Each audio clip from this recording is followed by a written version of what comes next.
Divorce and proceedings.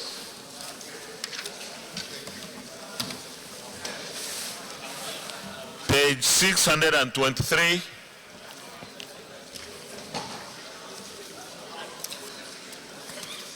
Page 624. Page 625. Page 626. Page 627.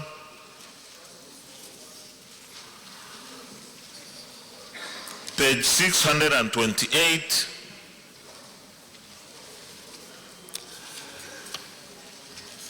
Page 629.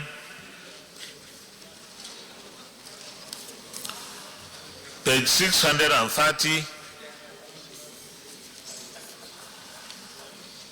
Page 631.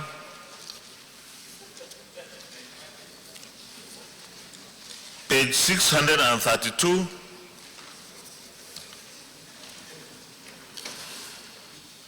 Page 633. Page 634. Page 635. Distinguished Senator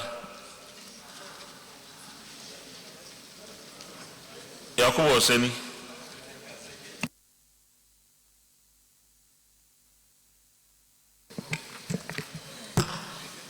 Mr. President, distinguished colleagues, my name is Senator Yakubu Oseni from Kogi Central, Kogi State.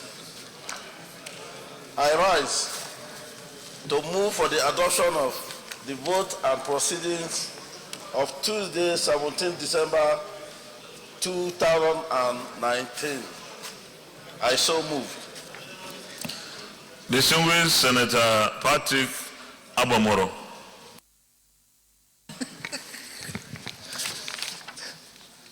Mr. President, distinguished colleagues, I rise to second the motion ably moved by my colleague, Senator Oseni, that the votes and proceedings of Tuesday, 17 December 2019 be adopted and approved. Distinguished colleagues, those in favor of the motion that the votes and proceedings of Tuesday, 17th December 2019 be approved, say aye. Those against, say nay. The ayes have it. The votes and proceedings of Tuesday, 17th December 2019 is hereby approved.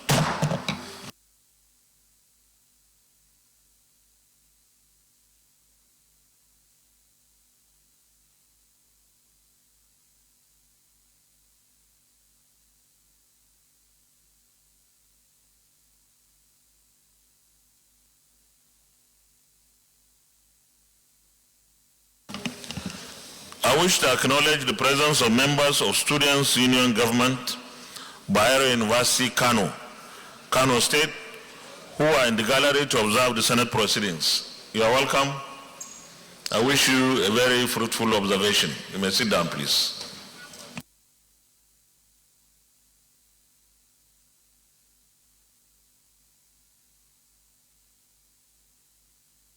Petitions. Petition, distinguished Senator George Thompson Sekibo, CON. It's not complete. JP. Mr. President of the Senate, my dear colleagues, I have a petition from one engineer Vincent Agwanunu and Honorable Api Wanaka. They write on behalf of over 1,000 persons, representing 73 communities, where the pipelines of the National Liquefied LNG pipeline went through. And during the course of laying the pipes, they destroy economic trees without giving them compensation. We have been pushing them back and forward, so they bring the attention to the Senate to intervene in the matter for them. They are not before any court of law. Well, if he is not seeking judicial remedy, then you can lay the petition, please.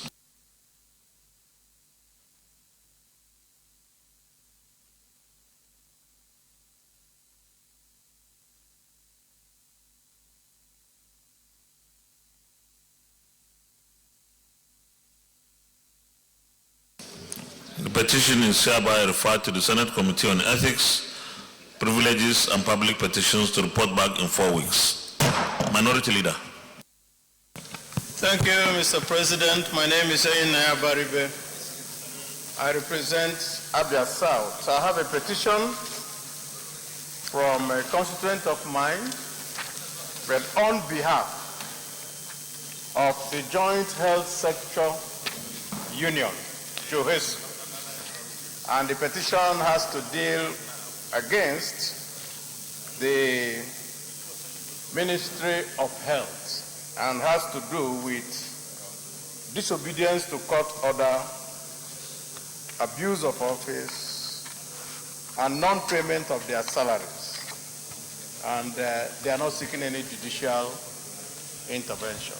They are coming to the Senate to look into their matter. Is he seeking any judicial remedy? Okay, you may lay the petition, please.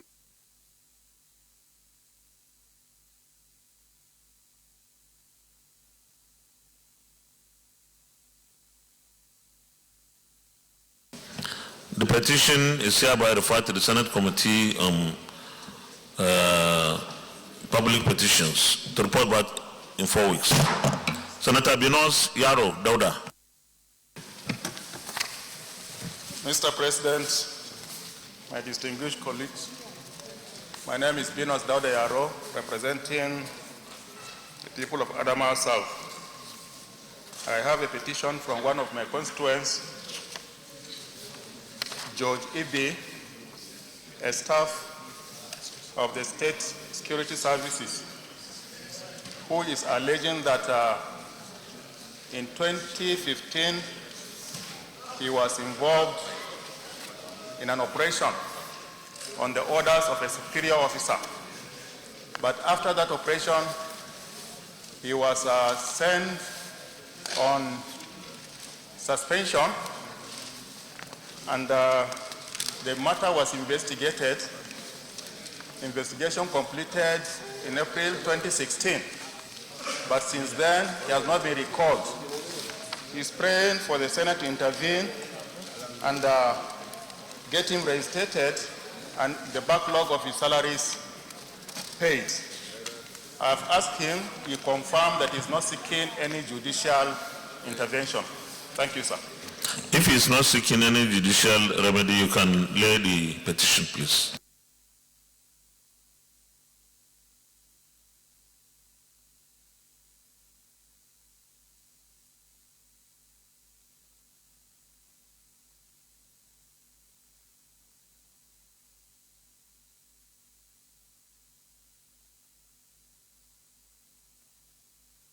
Petition.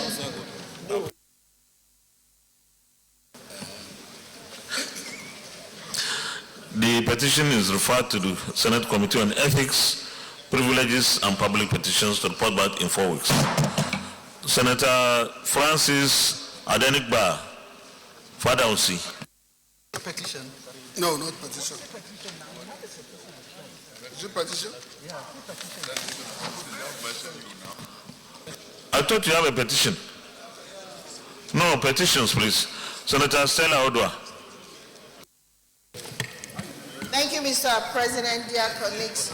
My name is Stella Adeze Odua.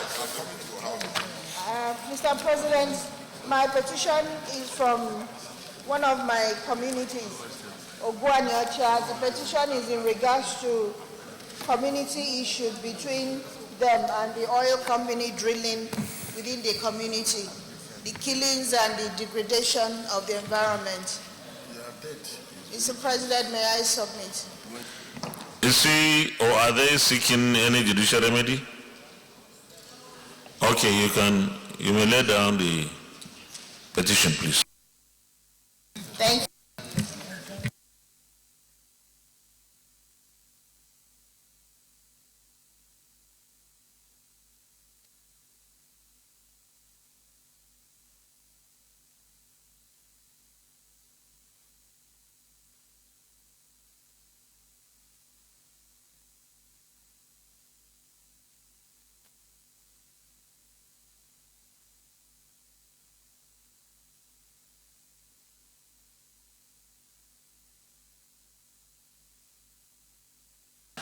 The petition is referred to the Senate Committee on Ethics, Privileges and Public Petitions to report back in 4 weeks.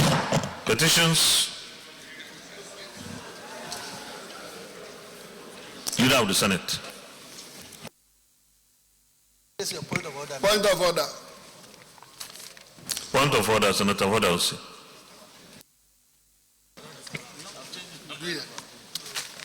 Mr. President, distinguished colleagues, my name is Francis Adeniba Fadansi, representing the good people of Osun East. I rise under Rule 42 to present a motion of a very urgent national matter. I have the indulgence of my president to read, if I'm permitted. Sorry, I didn't hear you.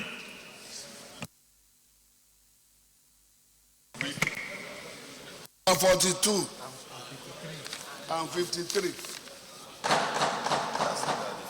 to present an urgent national matter that involved the killing of an erudite professor of medicine. Event. Can you speak to your mic, please, because I can't hear you. Mr. President, I rise under Rule 42, Order 42. Please, Chief Whip, the chamber is noisy, please. Point of order, Senator Ayo. I can't load. Order, please, senators. Mr. President, I come under Order 56, 9 and 10. Yeah, please read. Mr. President, Order 56-9. When a senator is speaking, no senator may converse aloud or make any noise or disturbance to interrupt him. 10. During the sitting, all senators shall be silent or shall converse only in undertone.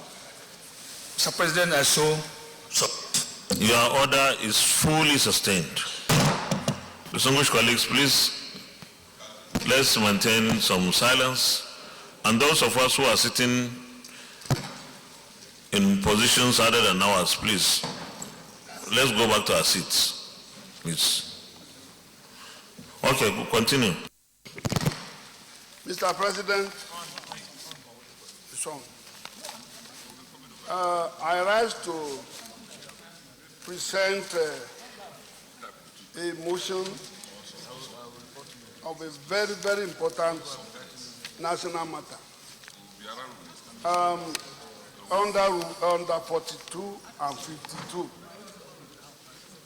If I may be permitted by my president to read. Yeah, you may read.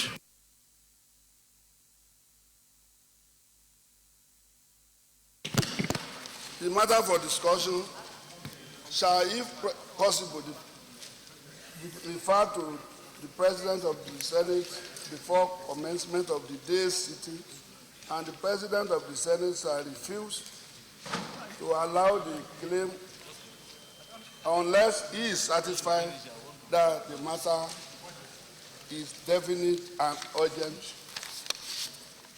Mr. President, The matter before us is very urgent and very disheartening.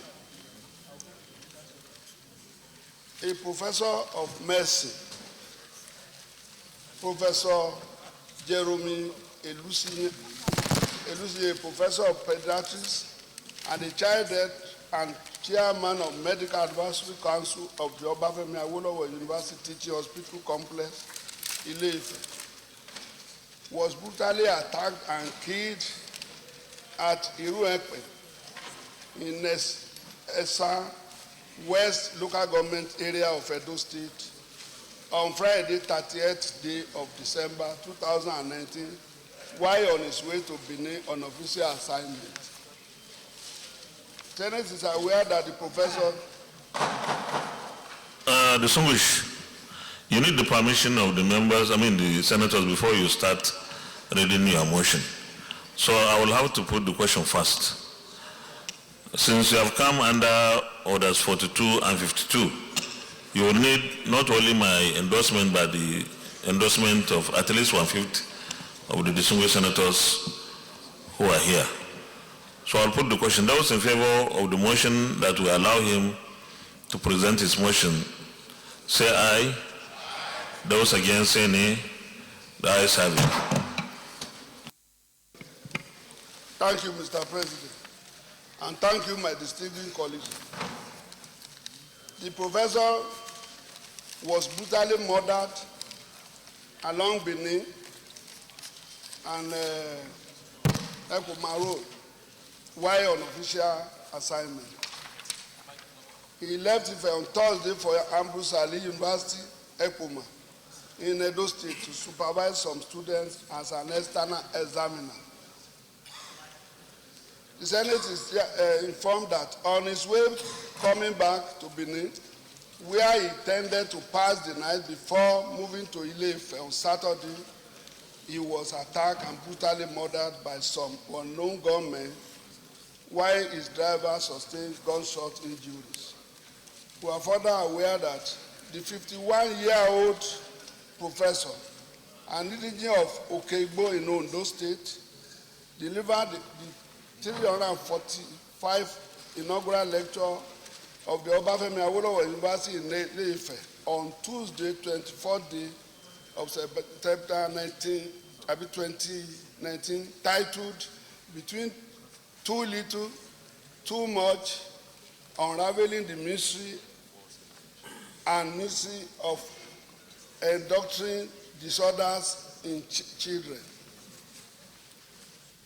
Concerned that erudite scholar was killed by the unknown gunmen while he was on active service of imparting knowledge to the incoming generation, may send fears into others who are in similar activities all over the country and all other nationals who may be interested in coming to Nigeria now and in future. We regret that today the police authority is yet to arrest anyone in connection with this gruesome murder. Accordingly, the Senate resolved to mandate the police authority to do thorough investigation into the killing towards apprehending the assailant and bring them to justice.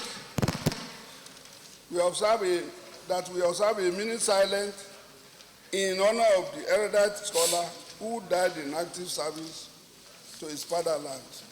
Urge the government to place high priority on the safety of all Nigerian citizens, particularly during and after this festive period.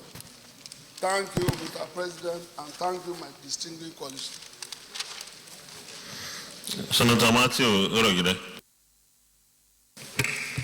Thank you, Mr. President. I'm Senator Matthew Urogide. I represent the group of Edo South Senatorial District. Mr. President, I rise to second this motion ably moved by Senator Fada Usi. On this very sad event of the killing of the chairman, Medical Advisory Committee of the Obafemi Awolowo University Teaching Hospital Complex. Mr. President, we have been I've been hearing cases like this, despicable acts, performed by criminals, and then of course, gunmen all across the country. This one that happened when the news broke.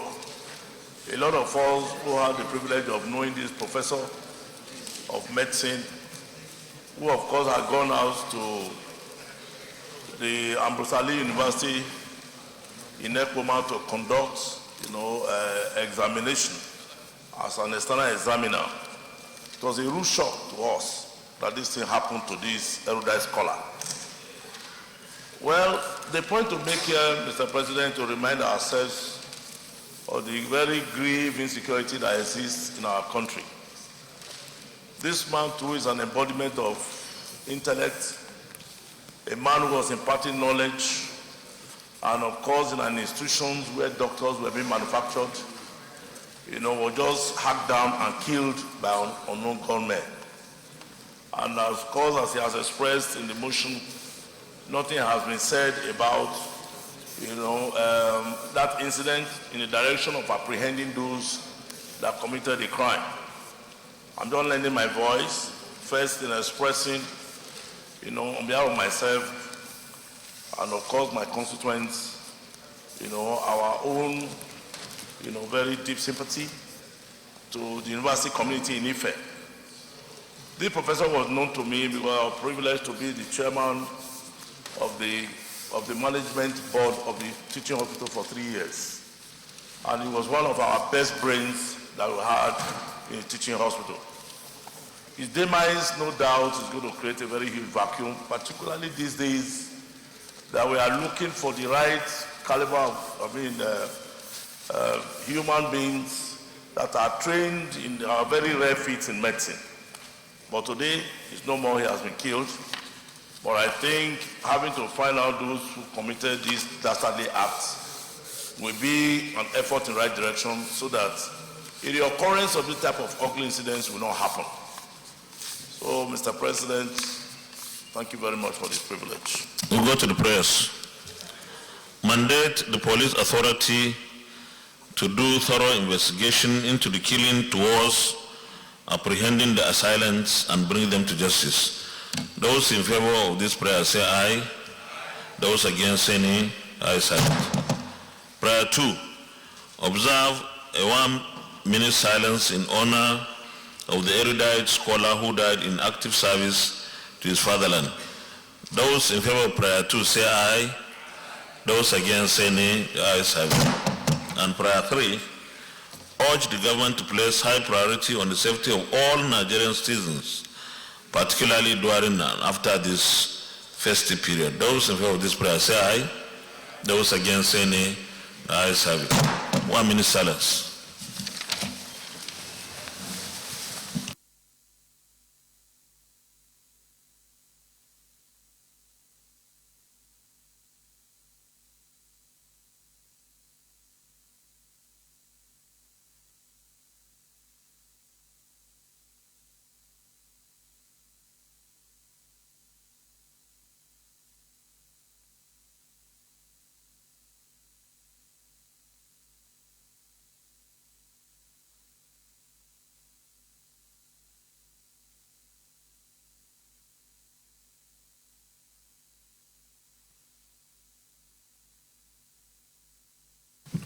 May the soul of Professor Jerome Elusea rest in perfect peace. Amen.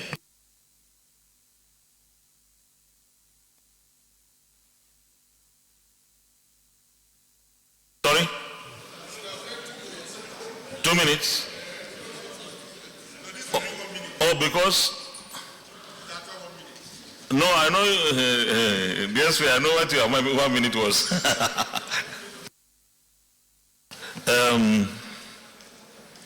Leader of the Senate. Thank you, Mr. President. You are not allowed to. Mr. President and my highly respected colleagues, You are here. the first business of the day is the presentation of House Bill standing in my name on the Fiscally Challenged Empowerment Bill 2019. Mr. President, you may wish to invite the Clerk of Senate to read the short title of the bill. Clerk of the Senate. Mr. President, distinguished senators, Fiscally Challenged Empowerment Bill 2019, HB 2, first reading. Physically Challenged Empowerment Bill 2019, HB 2, first reading taken. Leader of the Senate. Thank you, Mr. President. Mr. President and my highly respected colleagues, the second business of the day is also the presentation of a House bill standing in my name on the Students' Loan Access to Higher Education Bill 2019. Mr. President, you may wish to invite the Clerk of Senate to read the short title of the bill.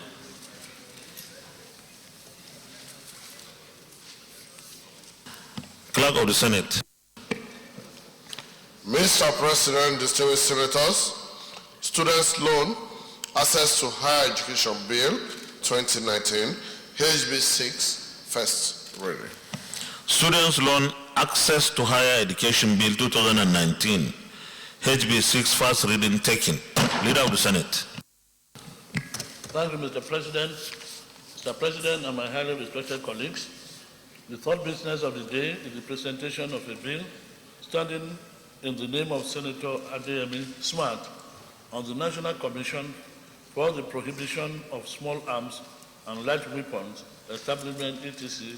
Bill 2019. Mr. President, you may wish to invite the Clerk of Senate to read the short title of the bill. Clerk of the Senate. Mr. President, distinguished senators, National Commission for the Prohibition of Small Arms and Light Weapons Establishment Extra Bill 2019, SB 283, first reading. National Commission for the Prohibition of Small Arms and Light Weapons Establishment etc. Bill 2019, SB 283, first reading taken. Leader of the Senate. Thank you, Mr. President. Mr. President and my highly respected colleagues, the fourth business of the day is the presentation of a bill standing in my name, on the name of Senator Barau Jibrin, on the Federal Colleges of Education Bill 2019. Mr. President, you may wish to invite the Clerk of Senate to read the short title of the bill. Clerk of the Senate. Mr. President, distinguished senators, Federal Colleges of Education Bill 2019, SB 284, first reading. Federal Colleges of Education Bill 2019, SB 284, first reading taken. Leader of the Senate. Thank you, Mr. President. Mr. President and my highly respected colleagues, the fifth business of the day is the presentation of a bill standing in the name of Senator Oriolowo Adeyemi on the Commodity and Grains Board Establishment etc. Bill 2019. Mr. President, you may wish to invite the Clerk of Senate to read the short title of the bill. Clerk of the Senate. Mr. President, distinguished senators, Commodities and Grains Board Establishment Extra Bill 2019, SB 285, first reading. Commodity and Grains Board Establishment etc. Bill 2019, SB 285, first reading taken. Leader of the Senate. Thank you, Mr. President. Mr. President and my highly respected colleagues, the sixth business of the day is the presentation of the report of the Committee on FCT on the 2020 FCT Appropriation Bill 2019. Mr. President, you may wish to invite Senator Tertiary Abubakar, Chairman of the committee, to move the motion for the Senate to receive the report. Senator Abubakar Kyari.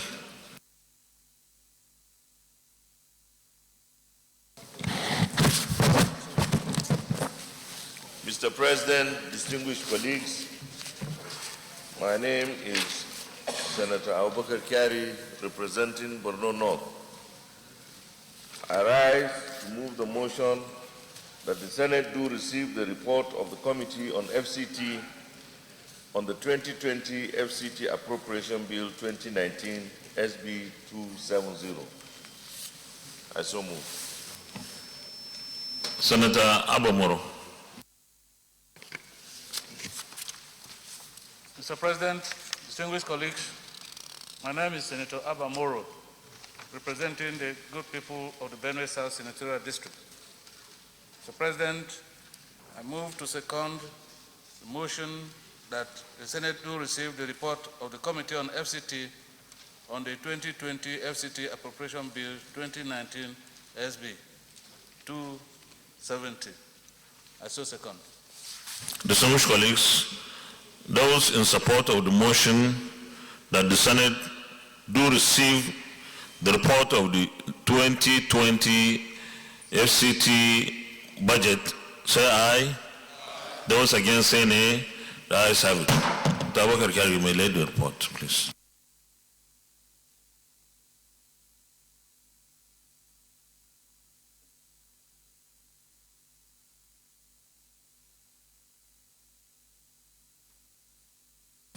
Clerk, we should make enough copies for the single senators who are considering this report tomorrow. Leader of the Senate. Thank you, Mr. President. Mr. President and my highly respected colleagues, the first order of the day is a motion requesting the Senate to consider the request of Mr. President CNC for the confirmation of the nominations of the following persons for appointment as chairman and member of the National Assembly Service Commission in accordance with the National Assembly Service Commission Act 2010. They are: number 1, Engineer Ahmed Kadi Amshi, chairman from Yobe, Northeast. 2, Babagana Modu, member from Borno, Northeast. 3, Senator Abubakar Tertiary, member from Taraba, Northeast. Number 4, Hakim Akamo, member, Lagos, Southwest. Number 5, Turayo Akinchominde, member, Ondo, Southwest. Number 6, Atome Moyewi Francis, member, Delta, South-South. Number 7, Engineer Basi Etuk, member, Akwa Ibom, South-South. Number 8, Honorable Boliyobinu Yusuf Shinkafi, member, Zamfara, Northwest.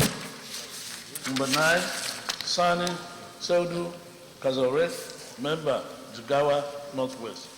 Number 10, Senator Julius Ucha, member, Ebonyi, Southeast. Number 11, Nnamdi Anyabi, member, Imo, Southeast. Number 12, Awalu Aliyu Ohidasi, member, Kogi, North Central. Number 13, Muazu Ishok, member, Nasarawa, North Central.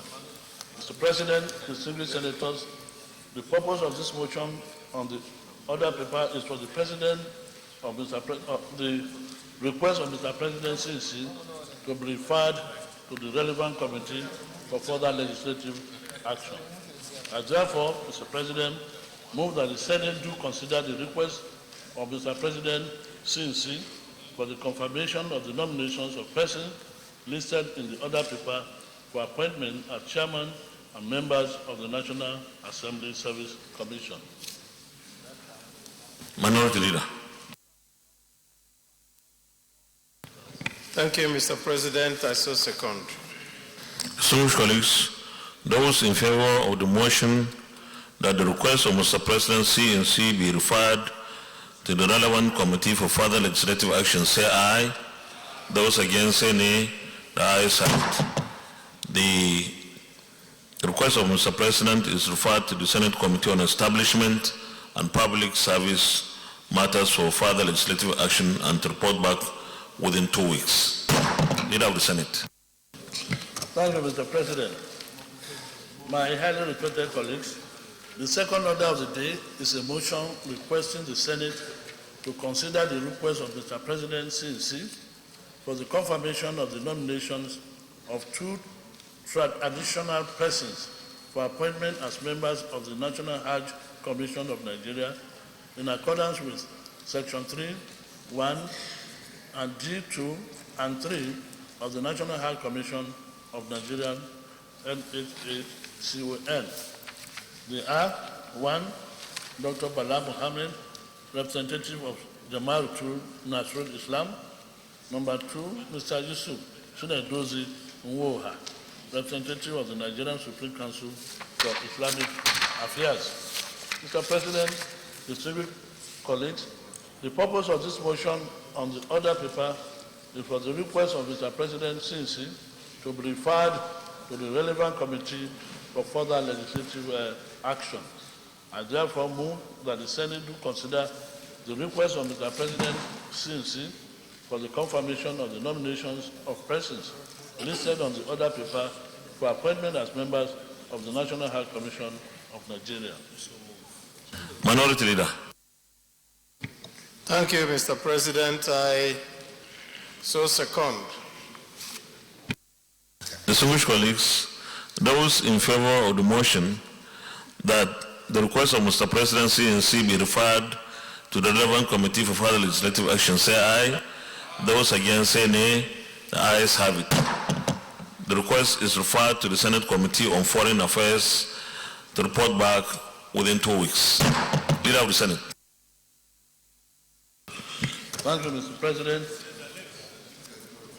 Distinguished colleagues, the third order of the day is the consideration of the report of the Committee on Communications on the Universal Service Provision Fund Budget Proposal for the year 2020. The distinguished colleagues will recall that the report was laid on Wednesday, 4th December 2019. Mr. President, you may wish to invite Senator Oluremi Tinubu to move the motion for the Senate to consider and approve the report.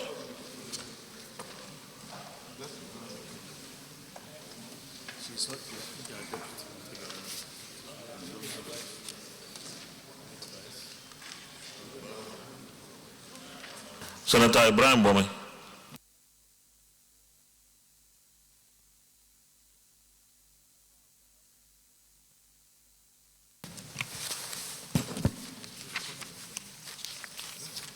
I stand to represent the chairman of the Communication Committee, who is unavoidably absent. It is therefore my privilege to present to you the report of the Senate Committee on Communication on the Universal Provision Fund budget for the year 2020. The budget proposal for the Universal Provision Fund for the year 2020 was prepared and submitted to the Communication Committee. Based on Section 114, subsection 1 and section 2 of the Nigerian Communication Act of 2003, the Universal Provision Fund submitted a provisional budget of 11,594,920,847 for the year 2020. The expenditure profile consists of the following: 2,354,055,799 naira for the current, while the sum of 9,240,865,048 naira for the capital expenditure. In the report under 3 and 4, we have the detailed breakdown of the budget proposal. The findings of the committee. The management of USPF, led by the Secretary, appeared before the committee to defend the budget on the 5th of November 2019. And after exhaustive deliberations, the committee observes as follows. The total fund revenue projection for the year 2020 is 11,594,920,847. Similarly, the total expenditure for the year 2020 is the sum of 11,594,920,847 naira, which consists of recurrent of 2,354,055,799 naira, while the capital expenditure is 9,240,865,610 naira. Recommendations. The sum of 11,594,920,847 is hereby recommended for approval as the budget for the Universal Service Fund for the year 2020. Prayer that the Senate do approve the recommendations of the committee. I so submit. Any comments? Okay, we'll go to the recommendations. The recommendation is on page 3.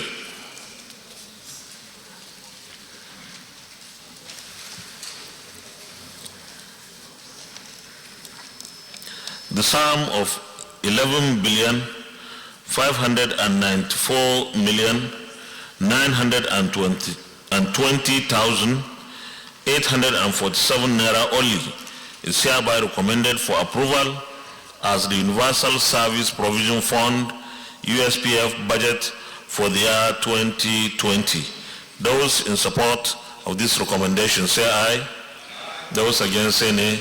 Ayes have it. Leader of the Senate.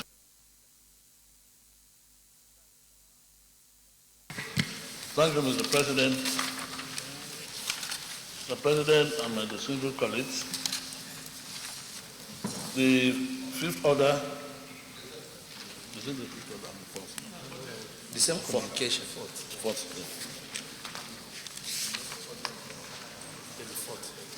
It's the same communication. Yes, the fourth order of the day is the consideration of the report of the Committee on Communications on the Nigerian Communication Commission NCC budget proposal for the year 2020. Distinguished senators, you will recall that the report was laid on Wednesday, 4th December 2019. Mr. President, you may wish to invite Senator Tinubu Remishade to move the motion for the Senate to consider and approve the report. Any comments, observations?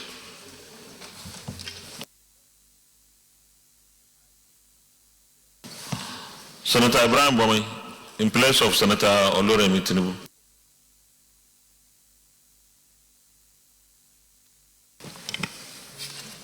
My name is Ibrahim Mohammed Bomai, representing Yobe's House.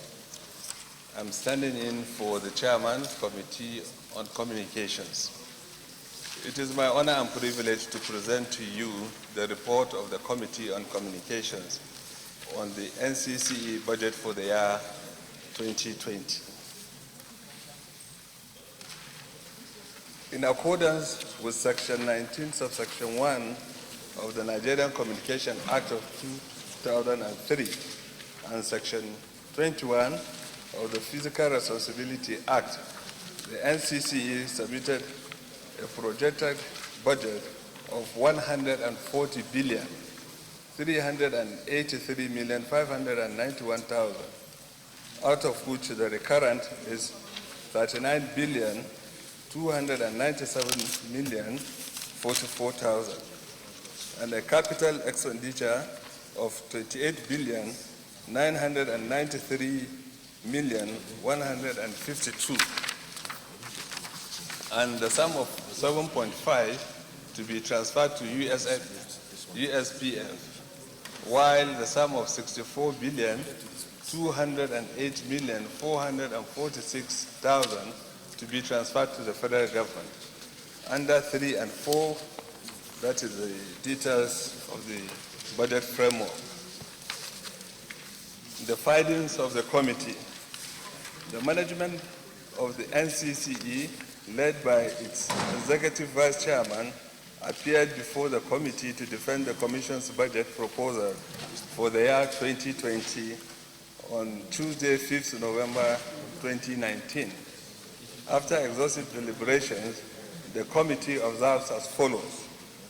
The Commission's revenue of 140,380,591,000 is being proposed as the revenue, and the breakdown of the revenue consists of the following: annual licensing fee 1.5 billion, annual operating fee 68.5 billion, spectrum fee 47,606,000, tribe approval fee 26.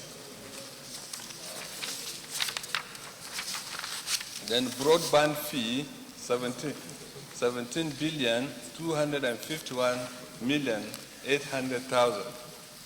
The Commission total expenditure proposed is 139,998,642,000, which consists of the following: total recurrent 39,297,044,000.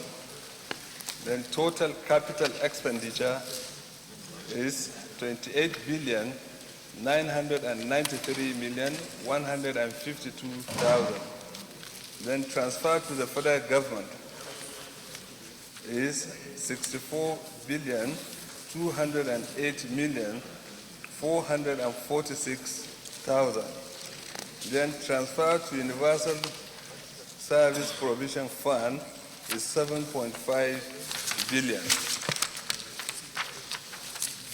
Therefore, the total budget revenue for 2020 for the NCCE is 140,383,591,000 naira, while the total expenditure for the year is 139,998,642,000, reflecting a budget surplus of 384,949,000. Recommendations. The sum of 140,383,591,000 is hereby recommended for approval as the NCCE Commission's budget for the year 2020. Prayer that the Senate do approve the recommendations of the committee. I so move. Senator Barojibri. I am Senator Barojibri, Anthony North. Mr. President, let me commend the committee for having done a very good job. I'm delighted, particularly because of the fact that 64 billion naira will be transferred to the consolidated revenue fund of the government. This is good. We regard or we put NCC in the class of revenue earning agencies, and that's what we've been talking, and that is the focus this time around, that all the revenue earning agencies should be open and doing in terms of transferring money due to the federal government to the consolidated revenue fund. This is what we would like to see in 2020, so that we can have the funds projected in the 2020 Appropriation Act, so that that act can be fully implemented. So I give kudos to NCC, and I want others to follow suit, so that we don't have a funding problem in the 2020 budget. So what I want to add is that they should do more. We've gotten 64 this year, for 2020. So we want you to double that effort in 2021, so that you can muster up to 120 billion for the federal government. Thank you very much. Any more comments? Senator Kabir Barka. Thank you, Mr. President, distinguished colleagues. I am Senator Engineer Kabir Barkia, representing Katsina Central. Mr. President, distinguished colleagues, when I went through the page 203, page 2, I saw capital expenditure, which is 8.12 billion, and also special projects, 20 billion. So I don't know what is this special project. I thought special projects also are under capital expenditure. So I don't know, it may be the chairman could explain what this special project means under this budget. Thank you, Mr. President, and distinguished colleagues. Chairman.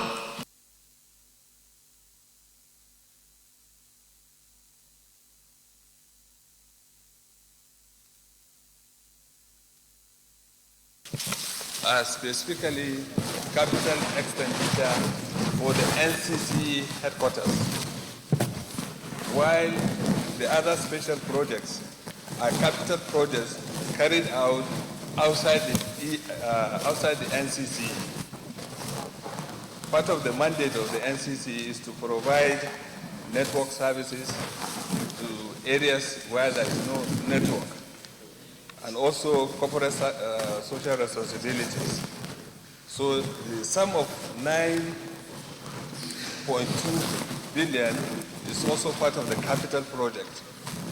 2.3 is the internal capital project for the projects of the Commission. If you go through the details, you will see the detailed breakdown of the 2.3 and also 9.2. Any more comments? Okay, we'll go to the recommendation.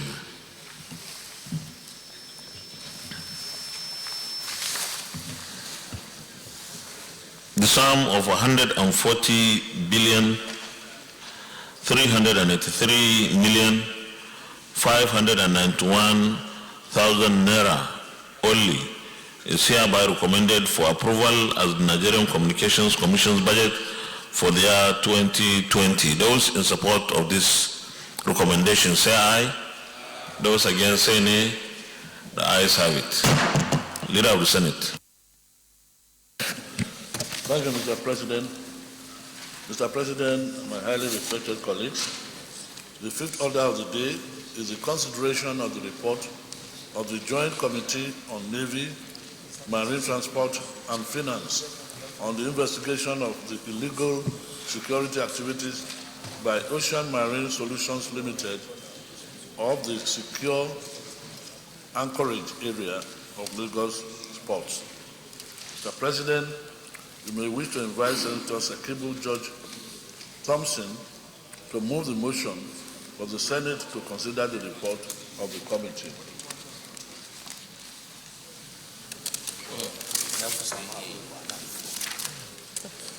Distinguished Senator George Thompson Sakibu, this year I'm sure you will like to help us abridge. Thank you. Mr. President of the Senate, my distinguished colleagues, I am Senator George Thompson Sakibu, Commander of the Order of the Niger and Justice of the Peace.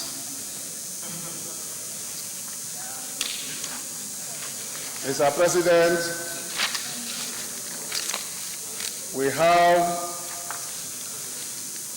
about 40 pages of a report. The other volumes are annexures, so that if people want to find more things, they can study them and also get more details. But I will take a few introduction and then go to the findings so that we don't spend the whole day reading. The Senate at its sitting on Thursday, 7 November 2019, debated a motion on the illegal security activities by Messrs. OMSL Limited at the safe anchorage area of Lagos ports, and refer same to the Joint Committee on Navy, Marine Transport and Finance to investigate the matter aimed at determining the legality of the operations, its revenue and security implications. Please go to page 3. Background. Your Excellency, the President of the Senate and distinguished colleagues, you may recall that the Senate, while debating the motion on the legality of the activities of Mrs. Ocean Marine Solutions Limited at the secure anchorage area of Lagos ports, unanimously agreed to investigate the matter due to its monumental security implication at the Nigerian seaports, as well as failure to remit funds to the federal account as alleged by the Nigerian Ports Authority, and to also ascertain the legality of the interchain of the operations. The motion has two resolutions. The first one, mandate the Committee on Navy, Marine Transport and Finance to carry out a comprehensive investigation on this lingering infraction among the agencies with a view to resolving security impasse it will bring to the nation. The Joint Committee is supposed to find out the causes of the lingering infraction among the agencies, recommend possible solution to the infractions. Issue 1 above will be seen on paragraph 7.2, general findings on page 27. Issue 2 will be on the committee's recommendation on paragraph 8.0 of page 34. Resolution 2, further mandate the Committee on Navy, Marine Transport and Finance to investigate the activities of Messrs. OMSL Limited and other security agencies of the safe anchorage area in the Lagos ports to determine the legality of these operations, its revenue implication, and report within 4 weeks. The committee is posed with two issues: the legality or otherwise of the operation of OMSL at the SAA. 2, whether OMSL remit funds to the federal government. Issue 1 and 2 above, the Joint Committee refers you to the specific findings on paragraph 7.1 on page 26. Mr. Senate President, having given this background, permit me to go to the findings. I'm looking for it. I will tell you the page.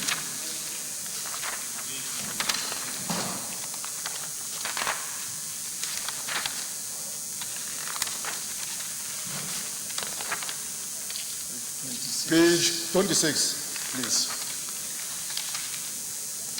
Findings 7.0. After exhaustive deliberation on the presentation of the stakeholders to the Joint Committee and subsequent thorough analysis of their various submissions, the Joint Committee findings are as follows. 7.1. Specific findings. That the operation of the secured anchorage area by Ocean Marine Solutions Limited is legal due to the fact that it was established in 2013 after an intensive stakeholders meeting led by NPA and NIMASA, and the subsequent approval issued by both through marine notices published in Vanguard of 27 November 2013 and the Guardian newspaper of 4th April 2014. With the publications of the marine notices, the Nigerian Navy went into an MOU with OMSL. The notices and the MOU makes the operation of OMSL legal. 2, that Ocean Marine Solutions Limited is a limited liability company registered with the Corporate Affairs Commission and pays e-tax to appropriate government agencies and is having an up-to-date tax clearance certificate. 3, that the operation of the SAA by OMSL, as approved by relevant government agencies, NPA, NIMASA, and Nigerian Navy, it is not a public-private partnership, PPP, and as such, OMSL does not remit funds to the federal government account. General findings. 1. that the Nigerian Ports Authority Act 1954 had given the Nigerian Ports Authority, NPA, the responsibility of charting, designating, owning, operating, and managing anchorage areas, but was silent on the provision or establishment of the secured anchorage area. 2, that both the Nigerian Ports Authority and the Nigerian Maritime Administration and Safety Agency, NIMASA, are of the view that issues related to anchorage and anchorage area are the responsibility of NPA. 3, that the Nigerian Navy is responsible for securing the Nigerian territorial waters and is at liberty to be in a collaboration that will effectively enhance its operation and aid in delivering its mandate. 4, that the Nigerian Navy are currently in deficit of about 150 patrol boats that will help it in checkmating the insecurity in the Nigerian sea and ports. 5, that 2 out of the 3 patrol boats given to the Nigerian Navy by the Nigerian Ports Authority through NIMASA in 2014 to enhance security presence in the ports are dysfunctional. 6, that the heightened insecurity in the Nigerian waters in 2012, particularly at the Lagos waters, led to the establishment of the SAA. 7, that relevant government agencies including NPA, NIMASA, DPRO, and Nigerian Navy, were involved in the meetings and consultation process that led to the establishment of the SAA. 8, that the Nigerian Navy as an institution saddled with the responsibility of securing the Nigerian territorial waters operate in the SAA with platforms, logistics, and technical support provided by OMSL. That the boat rowed by OMSL and the SAA are painted in Nigerian Navy colors, giving Nigerian signals and operated essentially across the naval fleet under the command and control of the Nigerian Navy. 10, that OMSL patrol boats in the SAA are operating under the command and control of the flag officer commanding Western Naval Command in accordance with the provision of extant MOU between the company and the Nigerian Navy. 11, that the existence and operation of the SAA cannot in any way be a threat to national security as it is being operated and supervised by the Nigerian Navy and not by OMSL directly. 12, that the allegation that SAA poses a security threat to the country is an indirect indictment on the Nigerian Navy as it's the one operating on the platforms with the logistics provided by OMSL. 13, that the Nigerian Navy had on different occasions emphasized that its interest is for an enhanced and advanced maritime security to all users of the sea, as such, want to maintain neutrality. 14, that the neutrality of the Nigerian Navy is difficult to ascertain due to the fact that it operates on the platforms and logistics provided by OMSL at the secured anchorage area. Mr. President, before I read number 15, when they talk about platforms, they're talking about boats and vessels and ships. 15, that the establishment of the SAA has not contravened the provision of any national or international maritime laws ascribed or acceded to by Nigeria. 16, that the platforms for services offered by OMSL at the SAA were reviewed by international agencies and certify it as safe and of international standard. 17, that the establishment of the SAA is in line with international best practice. 18, that maritime security stakeholders are aware of the existence of the secured anchorage area since 2013.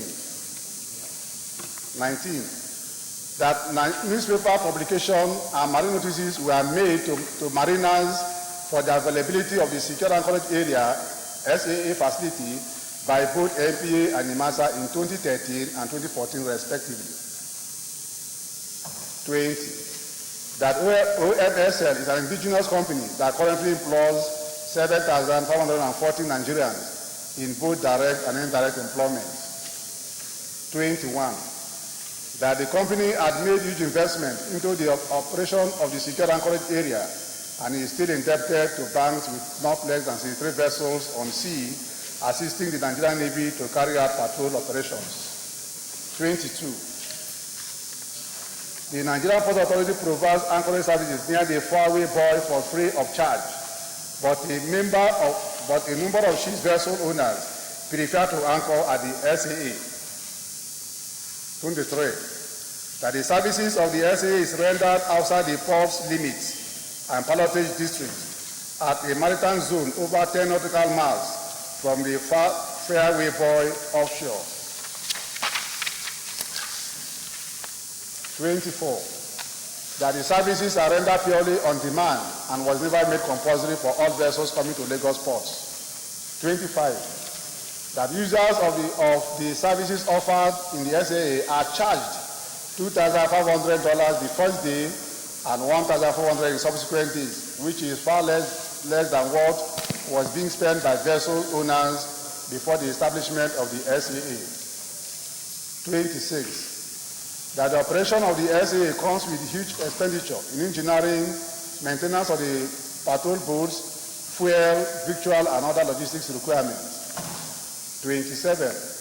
That the end user of the services of the SAA operated by OMSL are paying for the logistics elements supplied by the company that enables the Nigerian Navy to maintain constant presence at their locations. 28.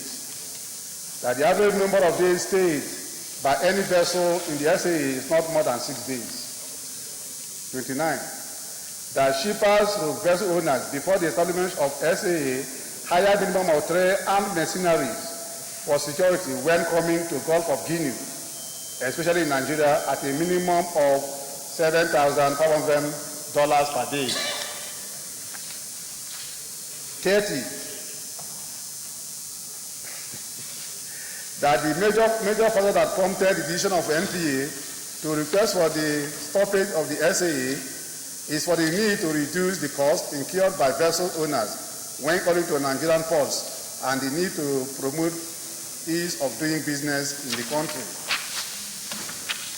That in matter relating to port cost, the Nigerian Shippers Council takes the lead as economic regulator of the ports, as is the one with sole responsibility, and as such, NPA cannot act unilaterally.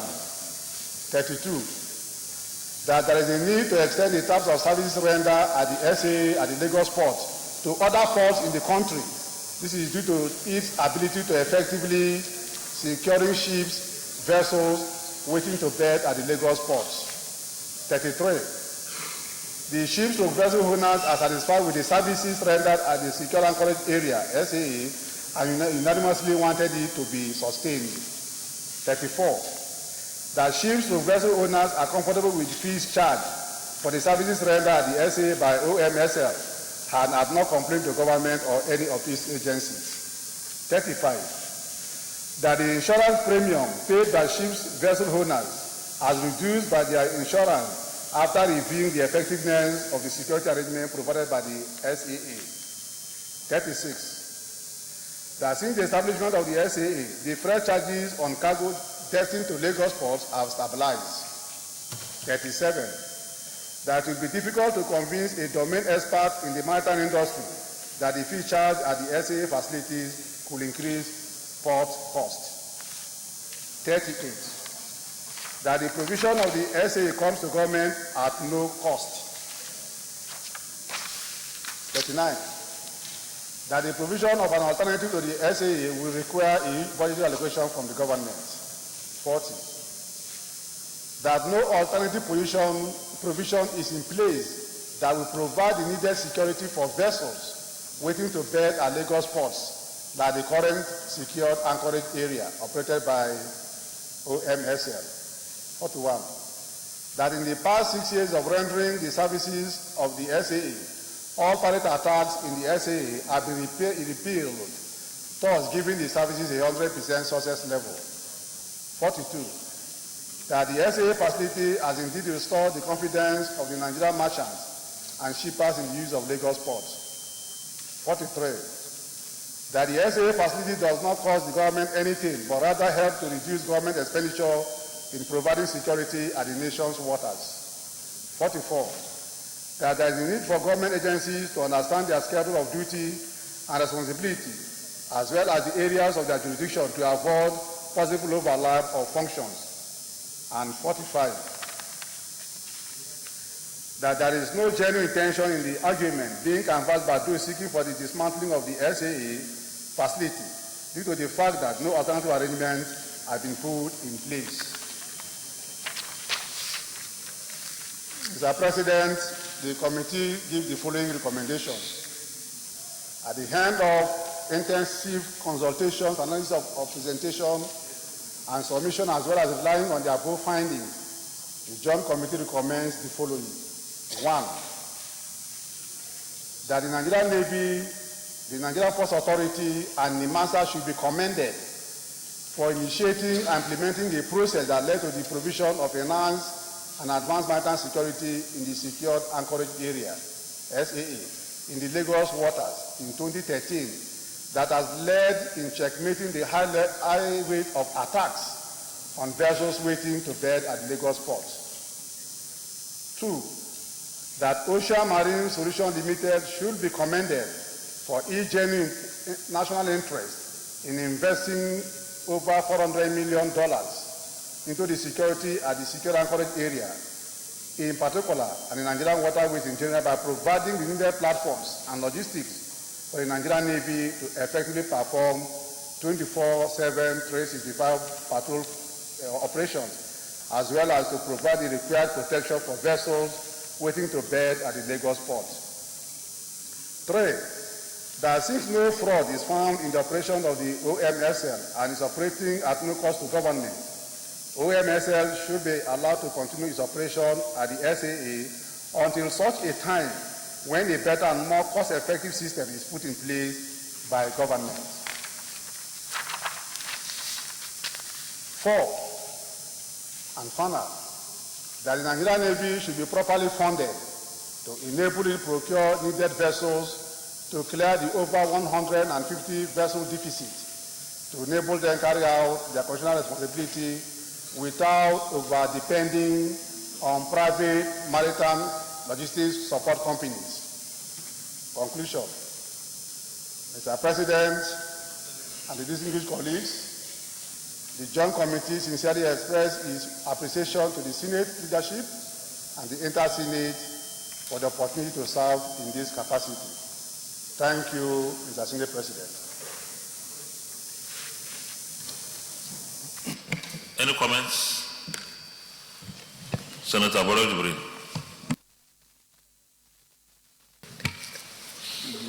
Thank you, Mr. President. I am Senator Barrow Jibrin. I represent Kano North. Mr. President, let me again commend the Joint Committee, the members of these the committees that produce the report. It is a massive exercise, considering the volume of the report before us. It's a massive exercise. And there are a lot of agitations for and against the operation of this company that is doing a wonderful job in the Anchorage area of Lagos State. Even though the MPA does not want the continuation of what this company, OMSL, is doing, but we have to rely on the integrity of members of this committee, considering the fact that we have ranking senators and senators who have shown commitment to the cause of the interests of this country in their previous assignments. It's a complex, very complex situation, but we have to rely on the integrity of the members of this committee. I would have asked a question on how they're able to know that this company spent over $100 million to acquire what they've been able to acquire, what they've been able to use in this operation. But as I said, we have to rely on their integrity. because I'm sure they've done a wonderful job to find out all these things. But if there is a way, because part of the agitations of the MP is about the cost, to talk about ease of doing business in the country. If there's a way to reduce the money a little bit, the money that is being, the ships are being charged, that's the area I just want to, if this, maybe there should be a pilot with the women to see how, at least they can ship ground a little bit in order to have a win-win situation. But I agree with everything. But if there's a way to see how they can reduce it, it is just little amount of money, so that they can, it will be a face-saving situation, so that there could be a win-win situation. But based on the integrity of those who did this job, I think they've done a wonderful job. Thank you. Because national interest is really important here. Because it's not really good to have ships coming to the country, and these ships are being attacked. It's not good. While it is good to make sure that we ease means of doing business in the country, we should also look at the security angle. Because by the time you allow a situation where ships are attacked, there's the tendency for these ships to begin to, utilize the ports of other countries. We have neighbors like Togo, Benin Republic, and so on and so forth. But I think maybe we'll look at a way to tell this company to reduce a little amount of money so as to balance the situation. I still submit. Senator Ahmed Babakaita. Thank you very much, Senate President, distinguished colleagues. I am a member of that committee, and I participated on most of the sittings when we invited the head of this parastatal. I'm afraid to say that I have a different opinion. Reason being that if you give responsibility to a particular agency, we are supposed to allow them to. You signed the report. Sorry? Well, what I have before me shows that you have signed.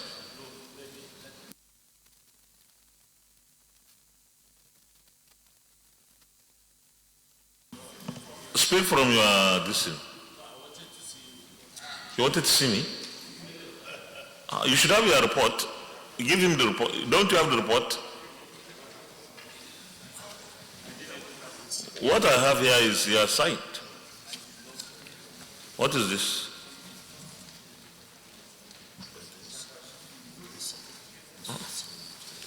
No. What I have here is your sign. No, I'm just telling you what I have. Okay, it's all right. You can go ahead. As much as I believe there are some things that were done wrong by the agency that just went ahead and terminated the contract without due consultation, I want to say here that when we invited the head of this parastatal, they came and they made a very solid reason why they took their action and why they wanted the security of this country to be manned by government and for the government to be in charge of these processes. Mr. Senate President, distinguished colleagues, as the maritime head, former Honorable Dakuku Pisa Said, came here and eloquently explained what the allegations are, vis-a-vis his answers and solution to that problem. So I think this report is way too lopsided, one-sided, because the facts are not presented well. We cannot mortgage our security in the hands of some ad hoc arrangement. The government wants to take charge of the responsibility of the security one. Stop distracting me, please. I need protection. I need protection, please. If anybody wants to comment, I will provide that, but allow him to finish his presentation. Thank you, Mr. President. So I believe that we shouldn't take the interest of anybody against the interest of Nigeria. And this report, I believe, is not, I am not comfortable with it, and I think we should revisit or review this vis-a-vis. If it means calling them, I'm not saying that what they did was right completely, like I said earlier on, but what I'm saying is that this report is lopsided, and it will not help the economy, the security of this country. Thank you very much. Senator Ahmed Anjumagoje. Thank you, Mr. President. I am Mohammed Anjumagoje, representing the Central. I think there's need for more clarifications, particularly on the area touched by the previous speaker. If you look at recommendation number 3, we said, since no fraud is found in the operation of OMSL and is operating at no cost to government, OMSL should be allowed to continue its operation at the SSA and set a time when a better parents. And after a series of meetings by the relevant agencies, MPA, NIMASA, Navy, Ministry of Transportation, they came up with this idea of secure anchorage area. And this system was put in place and the attacks stopped. Now what MPA has done is to now issue an order, you people should go. The system should stop, but without bringing an alternative system that will replace the present system. What the committee is saying is that for now, this company should be allowed to operate until government comes up with a more effective, better system that will guarantee the security of the waterways. Otherwise, you are going to create a dangerous vacuum. If you tell this company, leave tomorrow, and there is no alternative system put in place by government, it means we are just opening up opposed to piracy again. That's what the committee is. That's the meaning of recommendation number 3. So I think that speaker should understand. We are not saying this company should stay there permanently, perpetually. No. If the MPA feels they have a better system to put in place, let them bring out the system so that we will know. Then we wait and then they take over. But for now, there's nothing that is going to replace this company. We feel it is dangerous to allow to chase away this company and open our waters to piracy again, back to Sukwaya 1, and then most ships will now divert to Togo, Lome, Ghana, and other places. So we believe it is in the interest of this country to allow this company to operate. But it's not this company. Let this last speaker know that this company provides only the vessels. They are operated by Nigerian Navy. They have Navy flags painted in Navy color. So the security is really in the hands of the Nigerian Navy, which is constitutionally empowered to take care of, to do this job. So I think it is not correct for the last speaker to say we are putting the security of this country in the hands of another private company.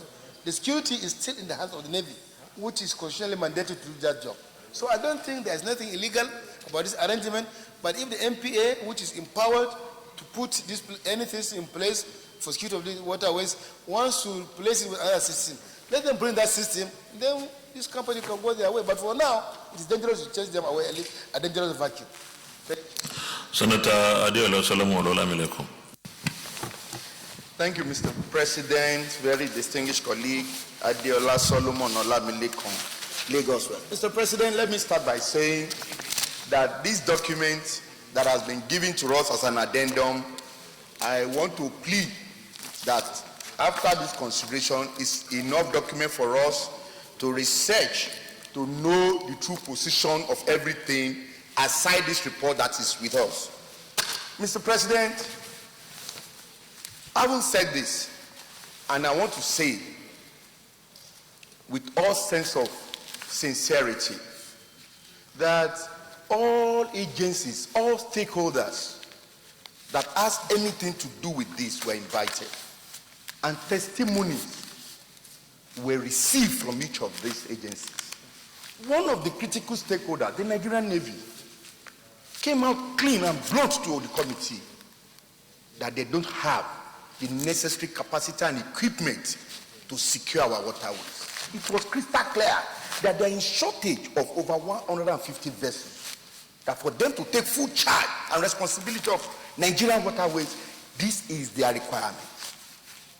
And what is simply happening in this secure anchorage area, the SAA, It's very simple.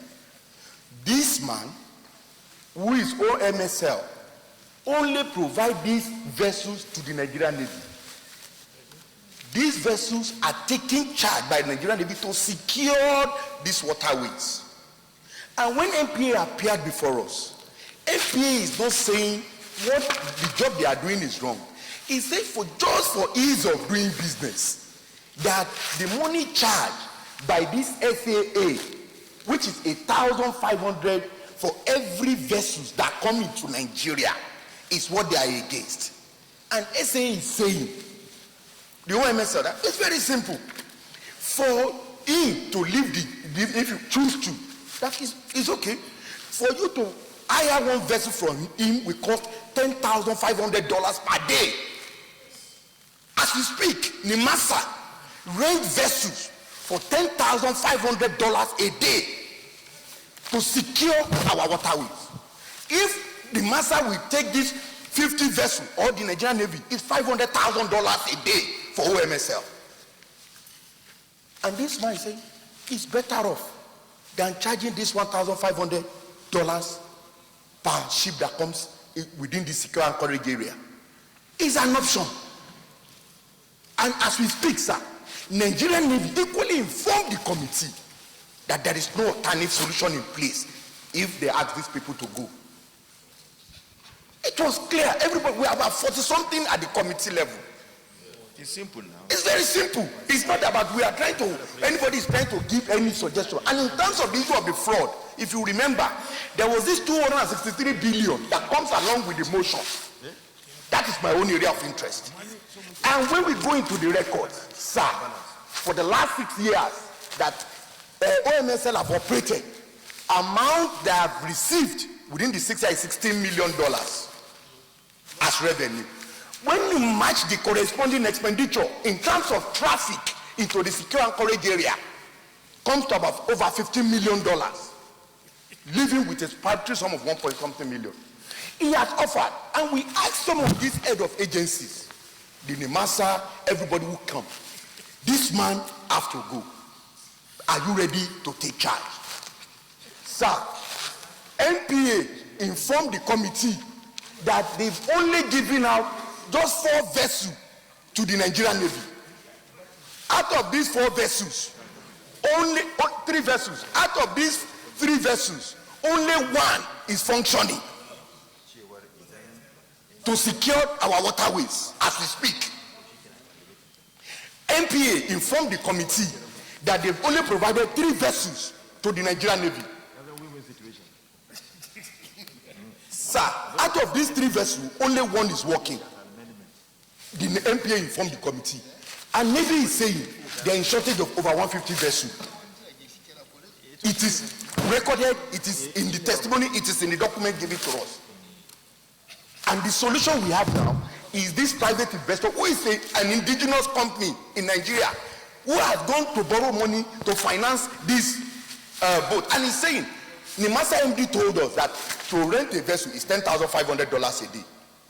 And we are asking, are you ready to take this 50 for $500,000 a day? The answer is no. So what this recommendation has done is to reflect the exact thing, that transpired at the committee level and no other attachment. Thank you. Thank you, Minority Leader.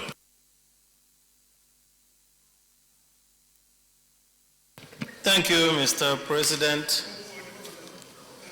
My very distinguished colleagues. Mr. President, I'm not a member of this committee, and I was not a member of the joint committee in any way. But I'm looking at the records and I'm looking at what we have been told by the joint committee members. One thing is clear. What I got from the media before this committee went into action was simple, that somebody was given a job that ought to have been done by the Nigerian Navy and was ripping off the country. That's all that I got. But I'm very, very surprised that I'm sitting down here and I'm looking at it, and I'm seeing that the Nigerian Navy that is supposed to do this job does not have the platforms to use to do it. And so, if a private individual is providing something for the Nigerian Navy, for which he has to charge a fee, then some people stand and say, oh, he must be taking too much. And a government agency says, no, let us go away from it without providing an alternative. That is where the problem is. Why should an agency of Nigeria want to risk all cargo coming into this country to go back to the old days of piracy and all that? Why? So we need to know why. An agency of Nigeria that has responsibility for protection and everything, turning around to say, let them just go away because they probably only so that they can come outside and say, we are very, very good people and we are not corrupt. I think that we must at all times put the interests of this country first. And the interest of this country also includes making sure that the ease of doing business, the protection of things that are happening in this country must take precedence. And so, I'm looking at the committee that we set. It has always been a tradition that the committees are a microcosm of the Senate. Reports coming from the committees, we look at it. And since the committee has come with not just that, but every other thing that is following, I think that maybe it will be very, very uncharitable to accuse the committee of having a vested interest or something. I'm very glad that what has come out today and what we have seen here is that even if you leave them today to walk away, the Nigerian Navy does not have the capacity, which is unfortunate, very, very unfortunate. And therefore, the Committee on Navy should do something about this so that you give the Nigerian Navy the capacity to be able to patrol our shores. I don't see why an individual will be able to have platforms and the Navy does not have the same platform. That does not really make very good sense.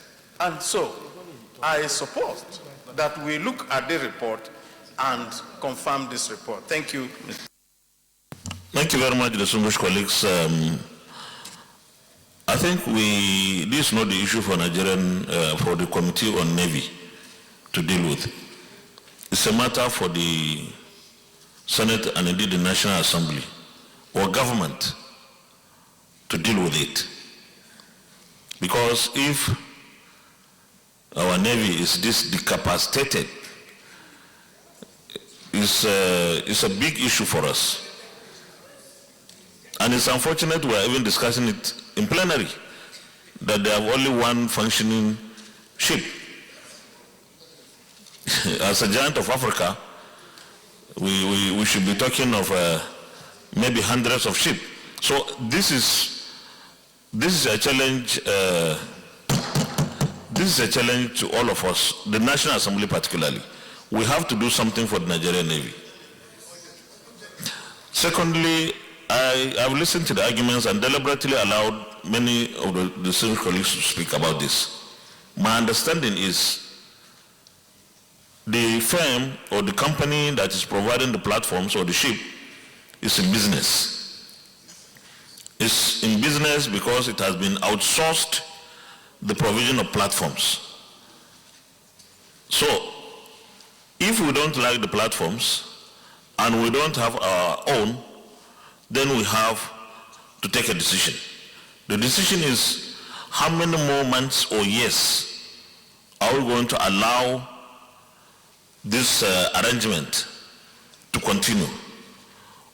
How many more months or years are we able to provide our own and ask or cancel this arrangement? Definitely, I think we shouldn't have a vacuum.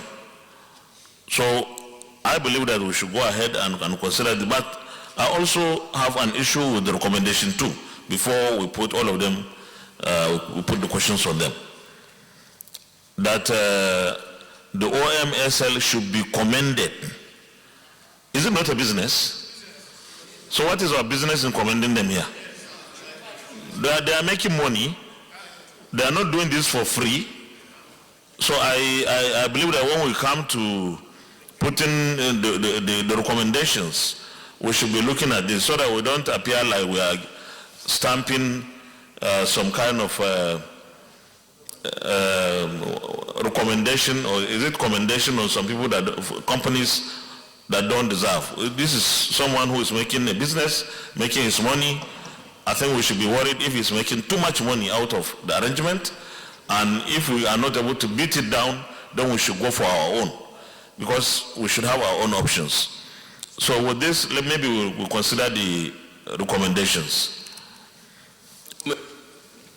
There is no provision for information. If you have point of order, you raise point of order. Recommendation 1,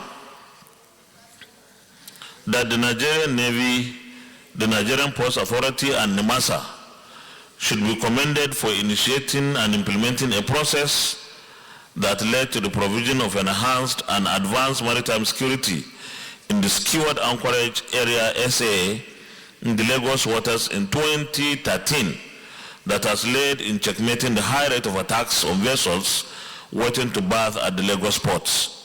Those in favor of this recommendation say aye. Those against say nay. The ayes have it. Recommendation 2, that Ocean Marine Solution Limited, OMSL, sorry? Let me read it. That Ocean Marine Solution Limited, OMSL, should be commended for its genuine national interest in investing over $400 million into the security and the secured anchorage area SA in particular, and the Nigerian waterways in general, by providing the needed platforms and logistics for the Nigerian Navy to effectively perform 24/7, 365 patrol operations, as well as to provide the required protection for vessels waiting to berth at the Lagos ports. Yes, Senator Barrow Jibrin. Thank you. Senator Barrow Jibrin, Kano North. Mr. President, I move that recommendation 2 be expunged. I so move. Senator Matthew Rogide. Thank you, Mr. President, for this opportunity, to make this contribution. No. You are not making contribution. There is a motion. No, but it's not contribution.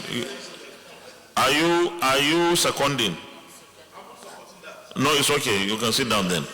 Who is seconding? Senator Issa Jibrin. Mr. President, distinguished colleagues, I am Issa Jibrin, representing Kogi East. I want to second the motion just moved by Senator Barrow Jibrin, that second recommendation be expunged. I so second. This is not an amendment, so it's expunging. That is, no. The way to go, it has to be an amendment, because I have to put the question. So if you don't like it, you vote against it. If you like it, you vote for it. If there is an amendment to it, then we can take the amendment. I don't know whether I'm privileged to make an amendment from this position, but I'm not comfortable with the word commending them. They are just doing business, they are making their money. No. Senator George Thompson Sakibo. Mr. Senate President, distinguished senators will not be wrong whenever they demand anything. But I want to make a comment before we take a final decision. Is it about this? Okay.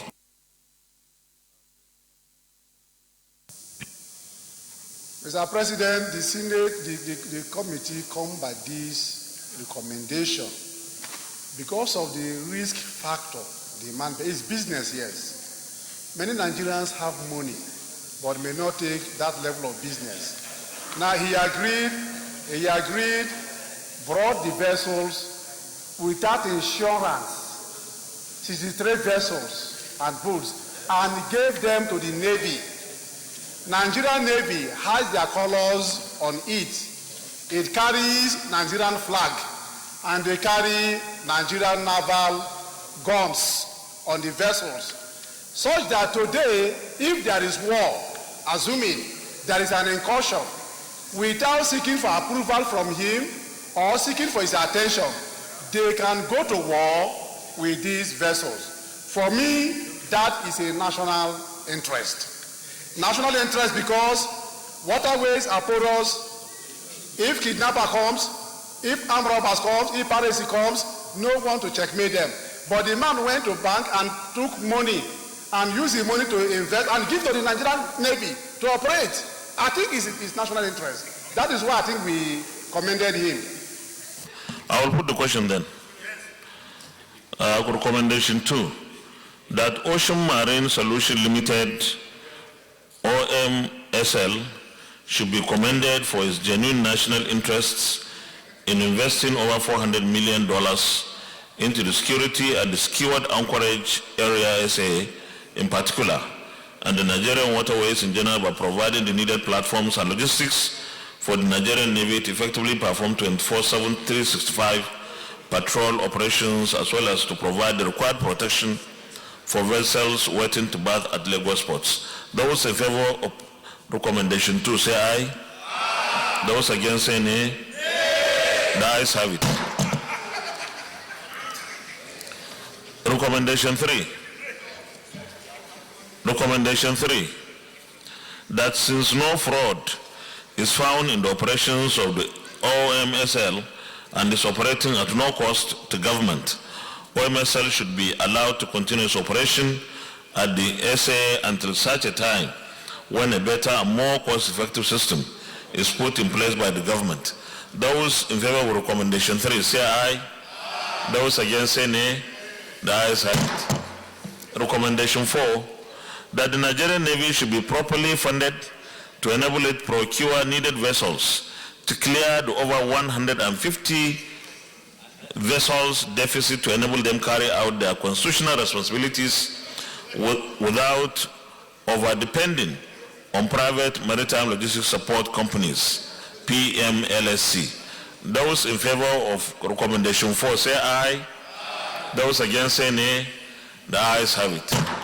Thank you very much, distinguished colleagues. I think we have a challenge here. The challenge is, if we don't like what this company is doing, we should bring our own. Until we are able to do that, I think we have to continue with the present arrangement.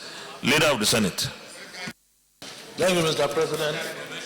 Mr. President and my highly respected colleagues, the sixth order of the day is the presentation and consideration of the report of the Committee on Tertiary Institutions and Third Fund on the Federal University of Gashua Establishment ETC Bill 2019. Distinguished Senators, you recall that the bill was referred to the committee on Tuesday, 26 November 2019. Mr. President, you may wish to invite Senator Ahmad Baba Keita, Chairman of the committee, to move the motion for the presentation and consideration of the report. Senator Ahmad Baba Keita.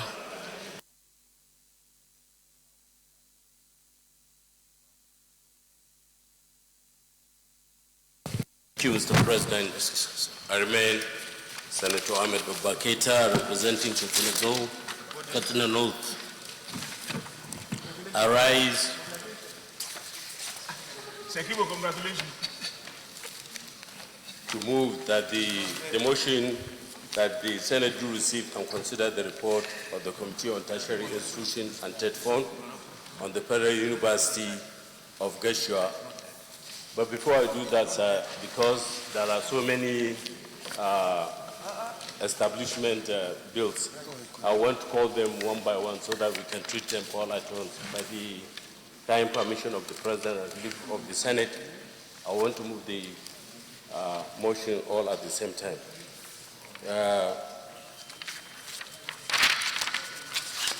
Distinguished, procedurally, you have to move the motion for each. It's not possible that you put all of them on one motion. Okay, sir. May I therefore move that the Senate do receive and consider a report of the Committee on Tertiary Institution and Tent Fund on the Federal University of Uganda Establishment Bill 2019 SB 152. I so move. Seconder.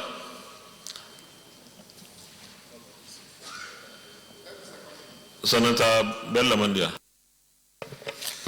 Thank you, Mr. President. My name is Senator Bello Mandia, I represent Katsina South. I rise to second the motion as moved by Senator Ahmed Babaketa.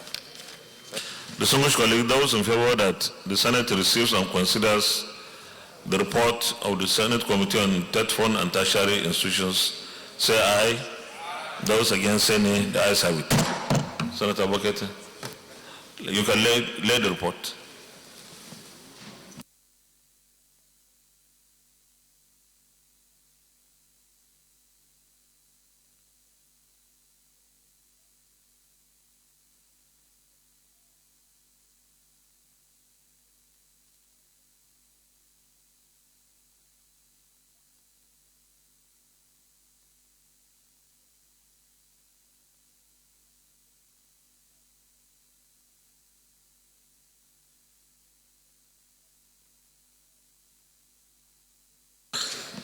Present your report.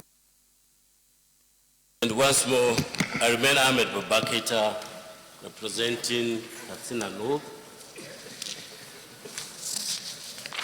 And I'm moving a motion for the Senate to receive the report, to consider the report of the Committee on Tertiary Institution and Tent Fund on the Federal Polytechnic, Oregon, in Delta State. I so move.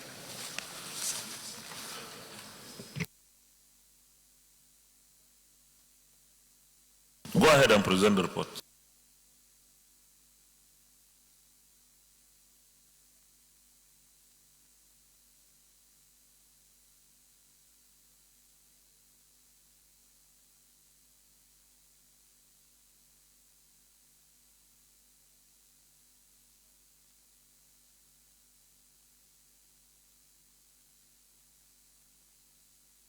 No, you are supposed to just present the report about Geshua.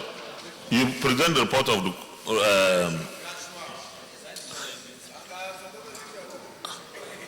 so before, which one did he lay before?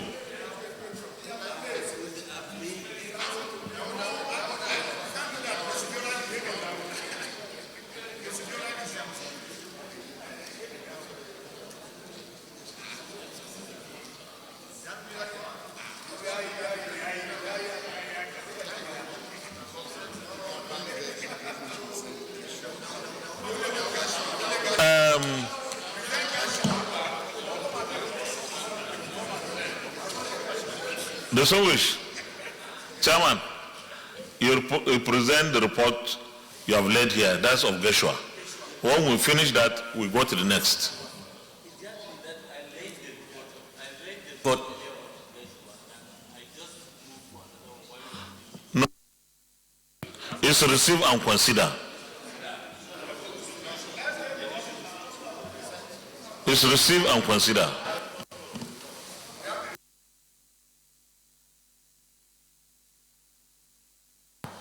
Senator Salomon Adiola, please sit down.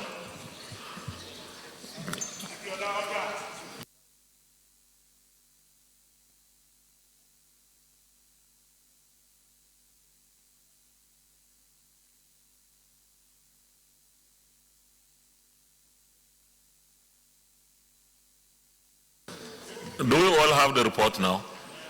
Okay. Chairman, you go ahead and present. You can abridge, you don't have to read everything because we have many to go through.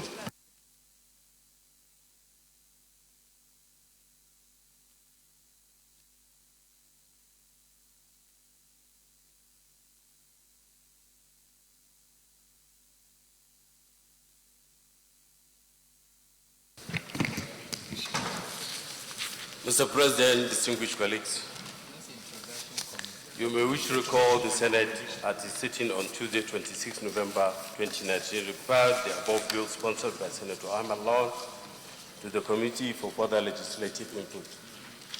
The bill seeks to establish the Federal University Gashua. The Senate may need to note that this bill was considered and passed by the 7th Senate. Committee's finding. You may wish to note that the university is already operational since 2011. It is receiving funding from the federal government and is providing enormous educational, social, and economic opportunities to our youth without enabling laws. It is expedient, therefore, to pass this bill in order to give the university legal backing. The Federal University Gashua Bill is divided into 27 sections in 5 parts and contains 3 schedules. The committee is considering the bill carried out a careful comparison of the provisions with acts establishing existing federal universities. All the 27 clauses of the university, including the long and short titles, the first, second, and third schedules of the explanatory memorandum are similar. Committee stand on the bill. The committee, while considering the bill, carried out a careful comparison of the provision of the bill with the provision of acts of the existing federal universities and Universities Miscellaneous Act. The committee found out that the content and structure of the bill and those other existing universities are similar. The committees, as well as the participants at the public hearing, agreed with the intentions of the bill. Committee's recommendations. The committee recommends as follows. Section 1 to 27 should be retained as in the bill. The long and short titles of the bill should be retained. The first, second, and third schedules of the bill should be retained. The explanatory memorandum should be retained. Conclusion. The committee recommends that the Senate of the Federal Republic of Nigeria do approve its recommendation accordingly. The committee wishes to express its profound gratitude to the entire Senate for its usual support. Thank you. Any comments? Leader of the Senate, Committee of the Whole. Thank you, Mr. President, distinguished colleagues. I move that the Senate do resolve into Committee of the Whole. Minority Leader. Minority Leader. Thank you, Mr. President. I so second the motion moved by the Deputy Leader. Thank you, sir. Colleagues, those in favor that the Senate resolve into Committee of the Whole to consider the report, say aye. Those against, say nay. The ayes have it.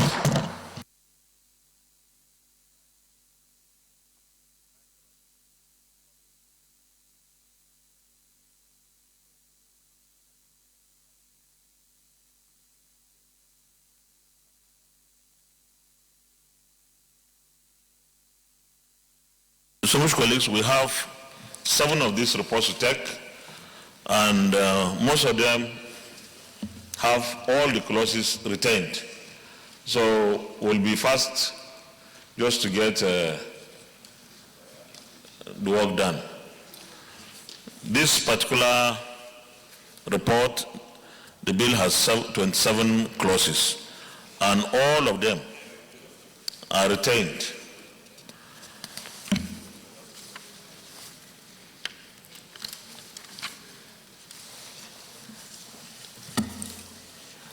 So those in favor of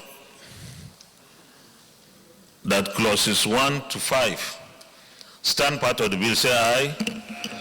Those against, say nay. The ayes have it. Those in favor of clauses 6 to 10 stand part of the bill, say aye. Those against, say nay. The ayes have it. Those in favor of clauses 11 to 15 stand part of the bill, say aye. Those against, say nay. The ayes have it. Those in favor of clauses 16 to 20 stand part of the bill, say aye. Those against, say nay. The ayes have it. Those in favor of clauses 21 to 27 stand part of the bill, say aye. Those against, say nay. The ayes have it. Schedule 1 to 3. Those in favor say aye. Those against, say nay. The ayes have it. Explanatory memorandum. Those in favor that stands part of the bill, say aye. Those against, say nay. Short title. Those in favor say aye. Those against, say nay. The ayes have it. Those in favor that the long title stands part of the bill say aye. Those against say nay. The ayes have it. Leader of the Senate. Mr. President, distinguished colleagues, I move that the Senate revert back to plenary to report progress. I so second, Mr. President. Those in favor that the Senate reverts to plenary for the charter report progress say aye. Those against say nay. The ayes have it.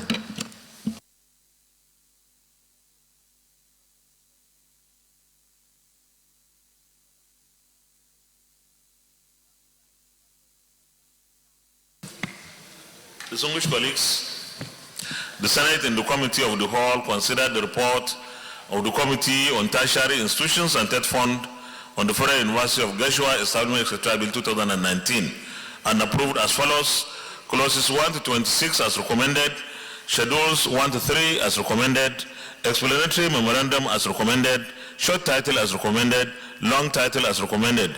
Is this a true reflection of what transpired in the Committee of the Whole? Thank you very much. Leader of the Senate.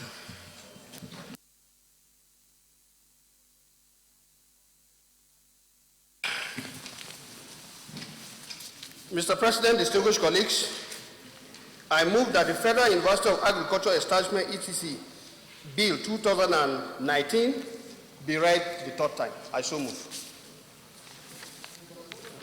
Huh? Just one. Which one was the Federal University of Agriculture? You have your own. Federal University of Gashua. Pardon me, please. Let me take it again.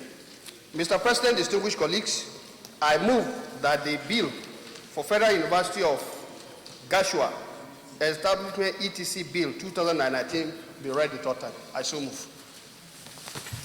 Minority Leader. Mr. President, I second the motion moved by the leader that the third reading of the bill for the University of Gashua be taken. I so move. I so second, sorry. Distinguished colleagues, those in favor that the bill be now read the third time say aye. Those against say nay. The ayes have. Clerk of the Senate.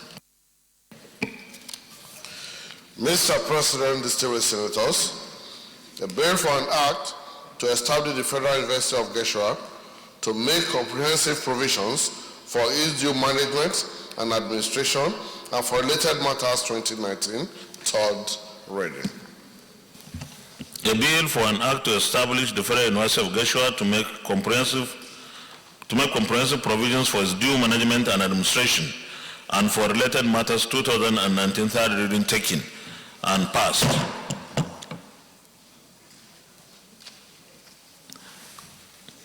Distinguished colleagues, thank you very much for this very important assignment. Leader of the Senate. Thank you, Mr. President, distinguished colleagues. The seventh order of the day is the presentation and consideration of the report of the Committee on Tertiary Institutions and Tent Fund on the Federal Polytechnic, Oregon, Delta State Establishment, etc. Bill 2019. Distinguished senators will recall that the bill was referred to the committee on Thursday, 7th November 2019. Mr. President, you may wish to invite distinguished Senator Ahmed Baba Keita, chairman of the committee, to move the motion for the presentation and consideration of the report. Distinguished Senator Ahmed Baba Keita. Thank you, Mr. President, distinguished colleagues. I remain Ahmed Baba Keita, representing Katsina North.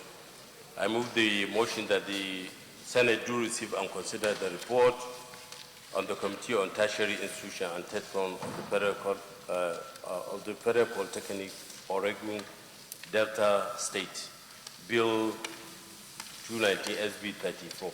I so move. Yeah, Senator Kabiru Branga. Yes. Mr. President, my distinguished colleagues, I'm Kabiru Gaya from Kano South, representing the people of Kano South. I wish to second the motion ably moved by Senator Ahmed Baba Keita on the that the Senate do receive and consider the report of the Committee on Tertiary Institution and Ted Fund on the Federal Polytechnic Orogun, Delta State, SB 34. I so second. Any comments? Leader of the Senate, Committee of the Whole. Thank you, Mr. President, distinguished colleagues. Okay, yes. You have not laid it? Okay. Please lay the report and then present.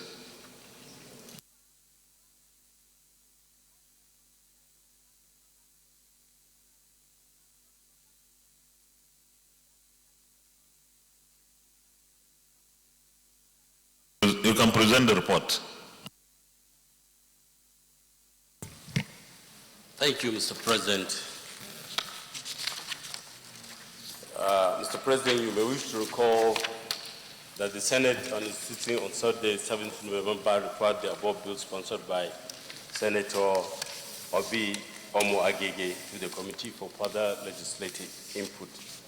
Consequently, the committee held a public hearing on Wednesday, 11 December 2019 to get public and stakeholders' input. The committee, as well as the participants, agreed with the intention of the bill. Participants were all in agreement, and that the establishment of the Federal Polytechnic Orogun will particularly facilitate more access to higher technical education in view of the large number of qualified candidates who are annually stranded in their failed attempt in gaining admission into higher institutions in the state. The committee found out that the Delta State, particularly Delta Central and Senatorial District, has no federal polytechnic. The bill is therefore proposing the establishment of Federal Polytechnic Orogun to address this challenge. The institution will, when established, will provide academic training for students who usually graduate from secondary school across the state and cannot secure admission in the higher institution within the state. The establishment of the institution will reduce unemployment, improve livelihood of the people, and also play a vital role in human and economic development of the state. Again, the committee are prepared to make available large expanse of land to accommodate the polytechnic. The bill for the establishment of Federal Polytechnic Orogun is divided into 29 sections and contains one schedule. Committee's recommendation. The committee recommends as follows. Section 1 to 28 should be retained in the bill. The long and short titles of the bill should be retained. And 3, the schedule of the bill should be retained. Conclusion. The committee recommends the Senate of the Federal Republic of Nigeria to approve its recommendation accordingly. The committee wishes to express its profound gratitude to the entire Senate for its usual support. Any comments? Leader of the Senate. Thank you, Mr. President, distinguished colleagues. I move that the Senate do resolve into Committee of the Whole to consider the report. I so move. Minority Leader. Mr. President, I second that the Senate do move into the Committee of the Whole to consider the report. Those in favor that the Senate resolves into Committee of the Whole to consider the report, say aye. Those against, say nay. The ayes have it.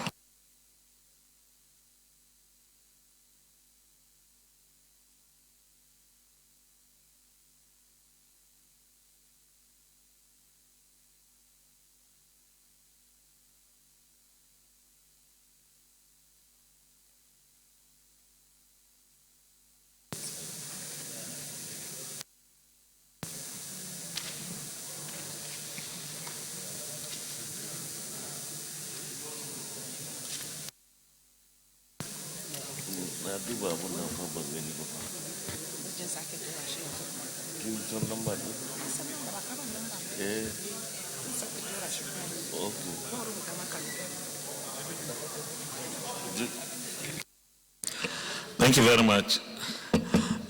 Distinguished colleagues, this bill has 29 clauses. All of them are retained. So we'll fast track the consideration as well. Those in favor that clauses 1 to 10 remain part of the bill, say aye. Those against, say nay. The ayes have it. Those in favor of clauses 11 to 20 stand part of the bill say aye. Those against say nay. The ayes have it. Those in favor of clauses 21 to 29 remain part of the bill say aye. Those against say nay. The ayes have it. Schedule. Those in favor of the schedules remain part of the bill say aye. Those against say nay. The ayes have it. Explanatory memorandum. Those in favor that it stands part of the bill say aye. Those against say nay. The ayes have it. The short title. Those in favor that the short title of the bill stands part of the bill say aye. Those against say nay. The ayes have it. The long title on page 1 as recommended. Those in favor that it stands part of the bill say aye. Those against say nay. The ayes have it. Leader of the Senate. Thank you, Mr. President, distinguished colleagues. I move that the chair revert back to plenary to report progress. Thank you, Mr. Senate President. Second the motion that the chair move back to plenary to report progress. Thank you. Point of order. Leader. Thank you, Mr. President, distinguished colleagues. Pursuant to Rule 13, I move that the Senate do sit beyond the time appointed for the termination of the sitting. I so move.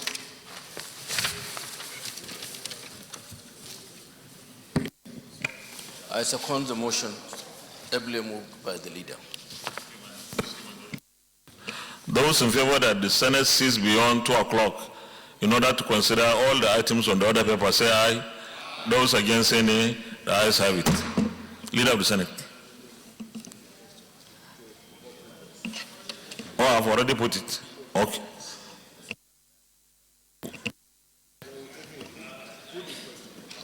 Those in favor that the Senate reverse plenary for the charter report progress say aye.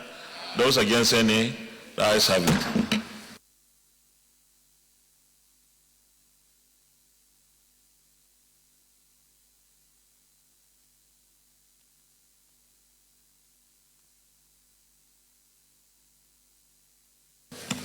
Distinguished colleagues, the Senate in the Committee of the Whole considered the report of the Committee on Tertiary Institutions and TED Fund on the Federal Polytechnic Orogun Delta State establishing etc. Bill 2019 and approved as follows.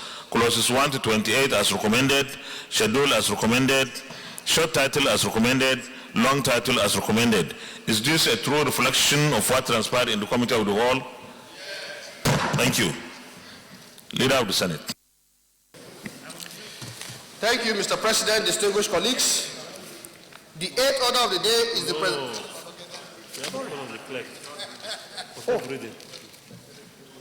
All right. Thank you, Mr. President, distinguished colleagues. I move that the bill for the establishment of Federal Polytechnic Orogun Delta State now be read the third time. I so move. Minority Leader. Thank you, Mr. President. I so second the motion that the bill be read for the third time. Distinguished colleagues, those in favor that the bill be now read a third time say aye. Those against say nay. The ayes have it. Clerk of the Senate. Mr. President, distinguished senators, a bill for an act to provide for the establishment of the Federal Polytechnic Orogun Delta State and for other matters connected therewith, 2019, third reading. A bill for an act to provide for the establishment of the Federal Polytechnic Orogun Delta State and for other matters connected therewith, 2019, third reading taken and passed. Thank you very much, distinguished colleagues. Leader of the Senate. Thank you, Mr. President, distinguished colleagues. The eighth order of the day is the presentation and consideration of the report of the Committee on Tertiary Institutions and TED Fund on the Federal College of Education, ILO, Kebbi State, Establishment, etc. Bill 2019. Distinguished senators will recall that the bill was referred to the committee on Wednesday, 6th November 2019. Mr. President, you may wish to invite distinguished Senator Ahmed Baba Keita, chairman of the committee, to move the motion for the presentation and consideration of the report. Senator Ahmed Baba Keita. Thank you, Mr. President, distinguished colleagues. May I move that the Senate do receive and consider the report of the Committee on Tertiary Institution and TED Fund of the Federal University of Federal College of Education, ILO, Bill 29, SB6. I so move. Seconder, Senator Mahmoud Adam Alero. Thank you, Mr. President, distinguished colleagues. I rise to support, or to second the motion on the report on the committee of a bill for an act to establish Federal College of Education in Kebbi State. I so second. Distinguished colleagues, those in favor of the motion that the Senate receives and considers the report of the Senate Committee on Tertiary Institutions and TED Fund, say aye. Those against, say nay. The ayes have it. You may lay the report, please.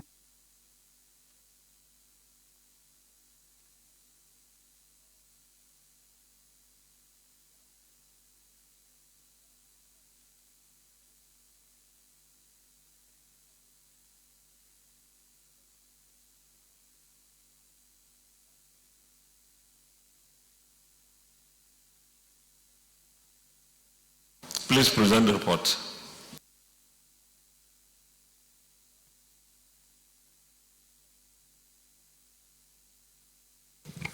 Thank you, Mr. President. I remain Ahmed Babaketa, representing Katana North.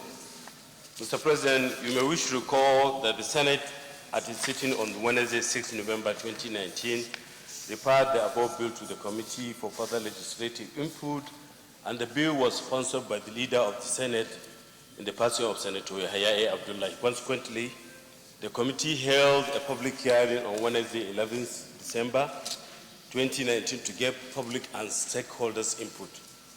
The committee, as well as the participants, agreed with the intention of the bill. Participants were all in agreement that the establishment of Federal College of Education, ILO, Kebbi State will facilitate educational development of the state, particularly in the development of middle-level manpower for primary and junior schools. Committee's finding: the committee found out that Kebbi does not have a Federal College of Education. The bill is therefore proposing the establishment of Federal College of Education, ILO, to address this challenge. The establishment of the institution will assist in addressing the shortage of teachers in the country, particularly in Kebbi State, reduce unemployment, improve livelihood of the people, and also play a vital role in human and economic development of the state. The Federal College of Education, ILO, bill is divided into 31 sections in 3 parts and contains 1 schedule. Committee's recommendation: the committee recommends as follows. Section 1 to 30 should be retained as the bill. The long and short title of the bill should be retained, and lastly, the schedule of the bill should be retained. Conclusion: the committee recommends that the Senate of the Federal Republic of Nigeria do approve its recommendation accordingly. Accordingly, the establishment of this institution will help in producing the desired manpower and expertise needed for the teaching profession. The committee wishes to express its profound gratitude to the entire Senate for its usual support. Thank you. Any comments? Leader of the Senate. Thank you, Mr. President, distinguished colleagues. I move that the committee resolve into the committee of the whole. The Senate resolve into committee of the whole to consider the report. I so move. Minority Leader. Thank you, Mr. President. I second the Senate to move into the committee of the whole to consider the report. Distinguished colleagues, those in favor of the motion that the Senate resolves into committee of the whole to consider the report clause by clause, say aye. Those against, say nay. The ayes have it.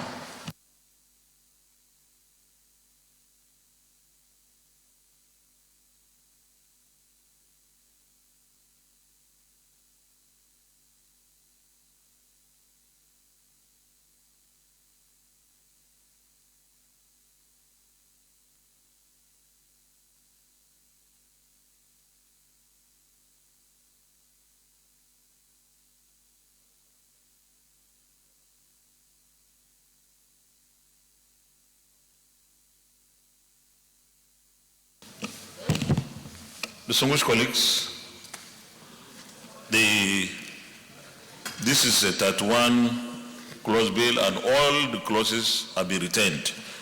So I will put discussion on them. Those in favor that clauses 1 to 10 stand part of the bill say aye. Those against say nay. The ayes have it. Those in favor that clauses 11 to 20 stand part of the bill say aye. Those against say nay. The ayes have it. Those in favor of the motion that clauses 21 to 30 stand part of the bill say aye. Those against say nay. The ayes have it. Clause 31, those in favor that clause 31 stands part of the bill say aye. Those against say nay. The ayes have it. Those in favor that schedule stands part of the bill say aye. Those against say nay. The ayes have it. Those in favor that the explanatory memorandum stands part of the bill say aye. Those against say nay. The ayes have it. Those in favor that the short title stands part of the bill say aye. Those against say nay. The ayes have it. Those in favor that the long title as recommended stands part of the bill say aye. Those against say nay. The ayes have it. Leader of the Senate.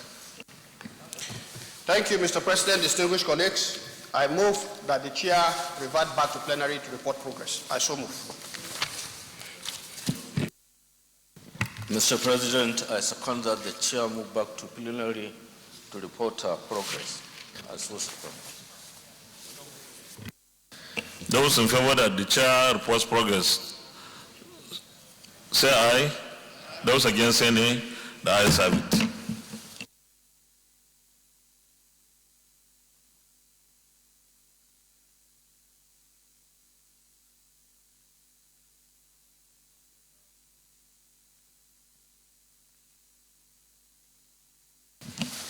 Distinguished colleagues, the Senate in the Committee of the Whole considered the report of the Committee on Tertiary Institutions and Third Fund on the Federal College of Education in-law establishment, etc. Bill 2019 and approved as follows: clauses 1 to 30 as recommended, schedule as recommended, explanatory memorandum as recommended, short title as recommended, long title as recommended. Is this a true reflection of what transpired in the Committee of the Whole? Leader of the Senate. Mr. President, distinguished colleagues, I move that the Federal College of Education, ILO, Kebbi State Establishment, etc. Bill 2019 be now read the third time. I so move. Minority Leader. Mr. President, I so second. Distinguished colleagues, those in favor that the bill be now read a third time say aye. Those against say nay. The ayes have it. Flag of the Senate. Mr. President, distinguished senators, a bill for an act to provide for the establishment of the Federal College of Education in Law, Kebbi State, and for other matters connected therewith, 2019, third reading. A bill for an act to provide for the establishment of the Federal College of Education in Law, Kebbi State, and for other matters connected therewith, 2019, third reading, taken and passed. Thank you very much, distinguished colleagues. Leader of the Senate. Thank you, Mr. President, distinguished colleagues. The ninth order of the day is the presentation and consideration of the report of the Committee on Tertiary Institutions and Third Fund on the Federal University of Education, Kontagora, Niger State Establishment, etc. Bill 2019. Distinguished senators will recall that the bill was referred to the committee on Wednesday, 6 November 2019. Mr. President, we may wish to invite Senator Ahmed Babakaita, Chairman of the committee, to move the motion for the presentation and consideration of the report. I so move. Distinguished Senator Ahmed Babakaita.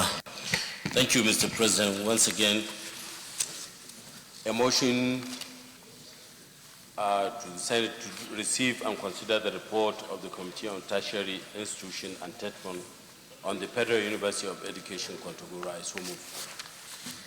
Need a seconder. Senator DSP.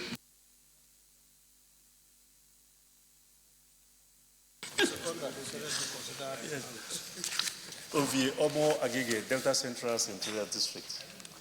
Mr. President, I rise to second the motion as ably moved. I so second. Thank you very much.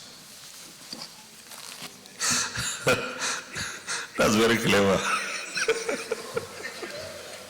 Well, those in favor of the motion that the Senate receives and considers the report of the Committee on Tertiary Education and Third Fund say aye. Those against say nay. The ayes have it. Please lay the report. Senator Smart Ademi.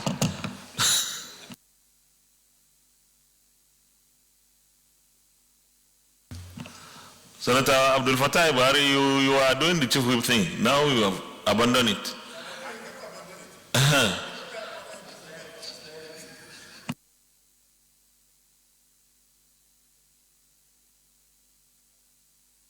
You can present the report.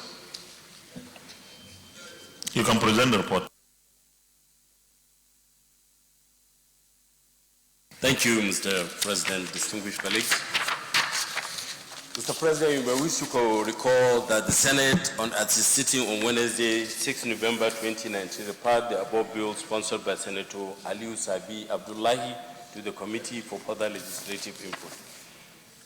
The bill seeks to establish the Federal University of Education, Kontagora by upgrading the existing Federal College of Education, Kontagora. The Senate may need to know that this bill was considered and passed in the 8th Senate. Committee's consideration of the bill and committee's finding. The committee is considering the bill found out that the College of Education, Kontagora was established in 1978 and has a landmass of 47 square hectares. The institution runs degree program in affiliation with Ahmadu Bello University's area. There are more than 300 academic staff currently teaching in the institution, including over 30 PhD holders. There is no financial implication to this bill. All the operational structures are already in place at the university will take off from the existing Federal College of Education, Kontagora. Hence, the college has all it takes, both human and material resources, to stand as a full-fledged University of Education. The Federal University of Education, Kontagora bill is divided into 28 sections in 5 parts and contains 3 schedules. Committee's recommendation. The committee recommends as follows. Section 1 to 27 should be retained as in the bill. The long and short title of the bill should be retained. The first, second, third schedules of the bill should be retained. And lastly, the explanatory memorandum should also be retained. Conclusion. The committees recommend that the Senate of the Federal Republic of Nigeria do approve its recommendation for the upgrade of the Federal College of Education, Kontagora, to a university that will produce all-level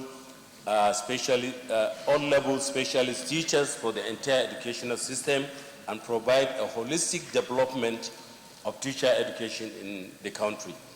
The committee wishes to express its profound gratitude to the entire Senate for its usual support. Thank you. Any comments? Leader of the Senate.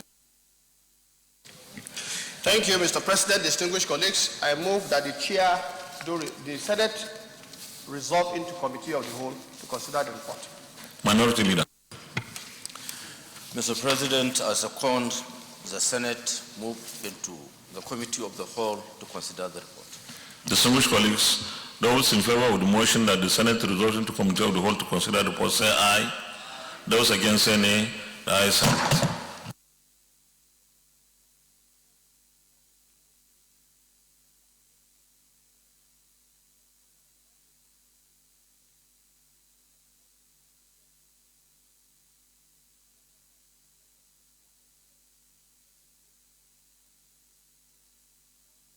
Distinguished colleagues, all the clauses are retained, so we'll take them in 3 batches only.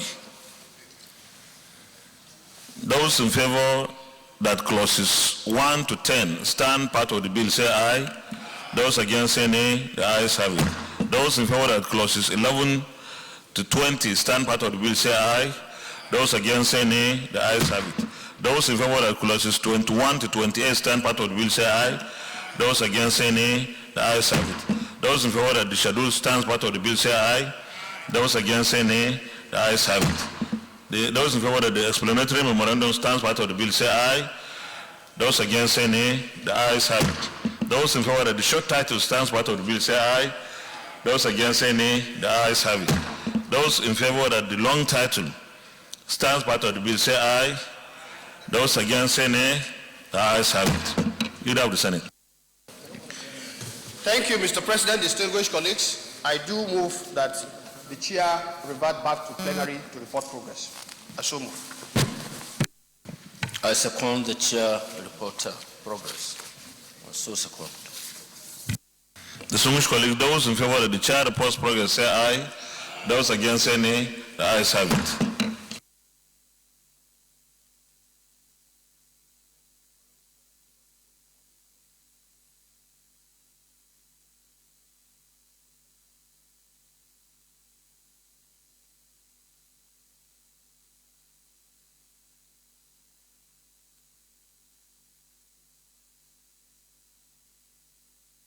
The Senate, in the Committee of the Whole, considered the report of the Committee on Tertiary Institutions and Third Fund on the Federal University of Education, Kontagora Establishment, etc. Bill 2019, and approved as follows. Clauses 1 to 27 as recommended, the schedules as recommended, explanatory memorandum as recommended, short title as recommended, long title as recommended. Is this a true reflection of what transpired in the Committee of the Whole? Thank you. Leader of the Senate. Mr. President, distinguished colleagues, I move that the Federal University of Education, Kontagora, Niger State, Establishment, etc. Bill 2019 be now read the third time. I so move. Minority Leader. I second the bill be read for the third time. Distinguished colleagues, those in favor that the bill be now read a third time say aye. Those against say nay. The ayes have it. Flag of the Senate. Mr. President, distinguished senators, the bill for an act to provide for the establishment of the Federal University of Education, Kontagora, and for other matters connected therewith, 2019, third reading. A bill for an act to provide for the establishment of the Federal University of Education, Kontagora, and for other matters connected therewith, 2019, third reading taken and passed. Congratulations. Leader of the Senate. Thank you, Mr. President, distinguished colleagues. The 10th order of the day is the presentation and consideration of the report of the Committee on Tertiary Institutions and Third Fund on the Federal Polytechnic Daura Act Amendment Bill 2019. Distinguished senators will recall that the bill was referred to the committee on Thursday, 5th December 2019.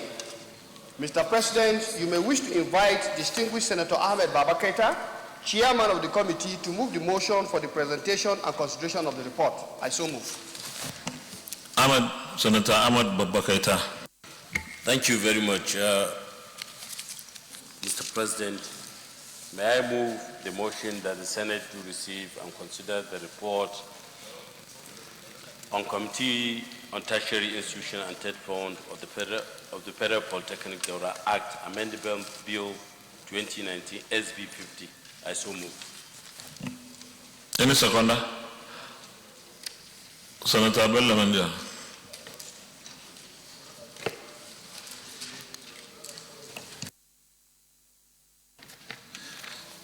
Thank you, Mr. President. My name is Bello Mandia. I represent Katsina South. I'm from Katsina State. I rise to second the motion as ably moved by Senator Ahmed Babakaita, Chairman, Tertiary Institutions and Third Fund. I so second. Distinguished colleagues, those in favor of the motion that the Senate receives and considers the report of the Committee on Tertiary Institutions and Third Fund, say aye. Those against say nay. The ayes have it. Please let the report.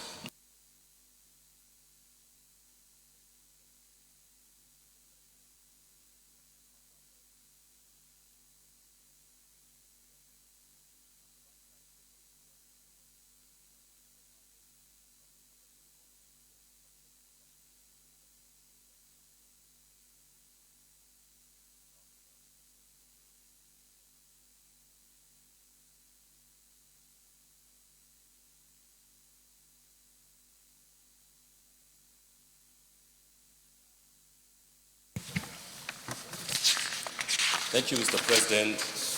Mr. President, you may wish to recall that the Senate at its sitting on Tuesday, 10th December 2019, read the Federal Polytechnic Daura Amendment Bill the second time and referred same to the Committee on Tertiary Institution and Third Fund. The purpose of the bill is to make provision for the change of name of the Federal Polytechnic Daura Katsina State to Mustafa Bukar Federal Polytechnic Daura Katsina State. Committee's consideration. The committee, in considering the bill, made reference to both and proceeding and verbatim reports on Tuesday, 10th December 2019, particularly to the contribution of members for the need to immortalize the late distinguished Senator Mustafa Bukar for his commitment to the development of education in Katsina State and beyond. Committee's recommendation. Committee recommends as follows: the long title be retained as amended, Section 28 be retained as amended, the short title be retained as amended, and explanatory memorandum be retained as amended. Conclusion. The committee recommends that the Senate of the Federal Republic of Nigeria do approve its recommendation accordingly. The committee wishes to express profound gratitude to the entire Senate for its usual support. Thank you. Any comments? Leader of the Senate. Thank you, Mr. President, distinguished colleagues.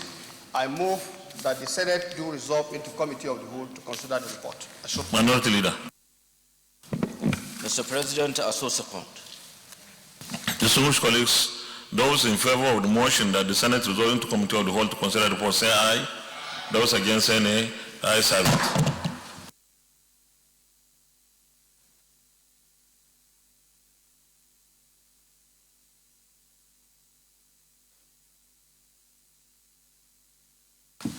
Distinguished colleagues, this bill has only 3 clauses, so I put the question on all of them at once. Those in favor of clauses 1 to 3 stand part of the bill say aye. Those against say nay. The ayes have it. Those in favor of the schedule stands part of the bill say aye. Those against say nay. The ayes have it. Those in favor of the explanatory memorandum stands part of the bill say aye. Those against say nay. The ayes have it. Those in favor of the short title stands part of the bill say aye. Those against say nay. The ayes have it. Those in favor of the long title stands part of the bill say aye. Those against say nay. The ayes have it. Leader of the Senate. Thank you, Mr. President, distinguished colleagues. I move that the chair revert back to plenary to report progress. I so move.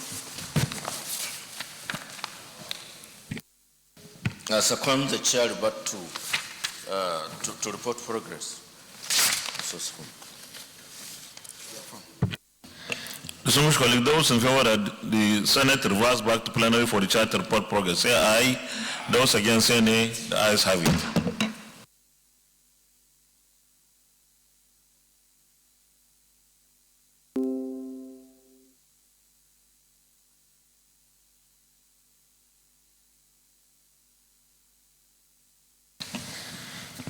Distinguished colleagues, the Senate in the Committee of the Whole considered the report of the Committee on Tertiary Institutions and Third Fund on the Federal Polytechnic Daura Act Amendment Bill 2019 and approved as follows. Clauses 1 to 3 as recommended, schedule as recommended, explanatory memorandum as recommended, short title as recommended, long title as recommended. Is this a true reflection of what transpired in the Committee of the Whole? Leader of the Senate. Thank you, Mr. President, distinguished colleagues. I move that the Federal Polytechnic Act Amendment Bill 2019 be now read the 3rd time. Minority Leader. I so second the bill to be read for the 3rd time. Distinguished colleagues, those in favor that the bill be now read a 3rd time say aye. Those against say nay. The ayes have it. Clerk of the Senate.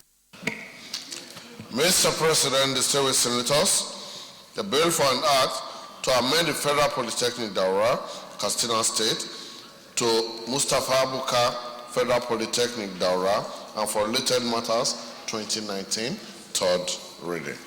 A bill for an act to amend the Federal Polytechnic Daura, Katsina State, to Mustafa Bukar Federal Polytechnic Daura, and for related matters, 2019, 3rd reading taken and passed. Leader of the Senate. Thank you, Mr. President, distinguished colleagues. The 11th order of the day is the presentation and consideration of the report of the Committee on Tertiary Institutions and Third Fund on the Modibo Adama University of Technology, Yola Establishment, etc. Bill 2019. Distinguished senators will recall that the bill was referred to the committee on Wednesday, 13th November 2019. Mr. President, you may wish to invite distinguished Senator Ahmed Babakaita, Chairman of the committee, to move the motion for the presentation and consideration of the report. I so move. Distinguished Senator Ahmed Babakaita. Mr. President, distinguished colleagues, may I move that the Senate do receive and consider the report of the Committee of Tertiary Institution and TED Fund on the Modibo Adama University of Technology Establishment ETC Bill 29 to 2019 SB 51. I so move. Seconder, Senator Yusuf Abubakar Yusuf. Thank you, Mr. President, distinguished colleagues. May I second that the report of the Committee on a Bill for an Act to establish the Modibo Adama University, Yola Adamawa State, SB 51. May I second that motion? Distinguished colleagues, those in favor of the motion that the Senate receives and considers the report of the Senate Committee on Tertiary Institutions and TED Fund, say aye. Those against say nay. Ayes have it. Chairman, lead the report.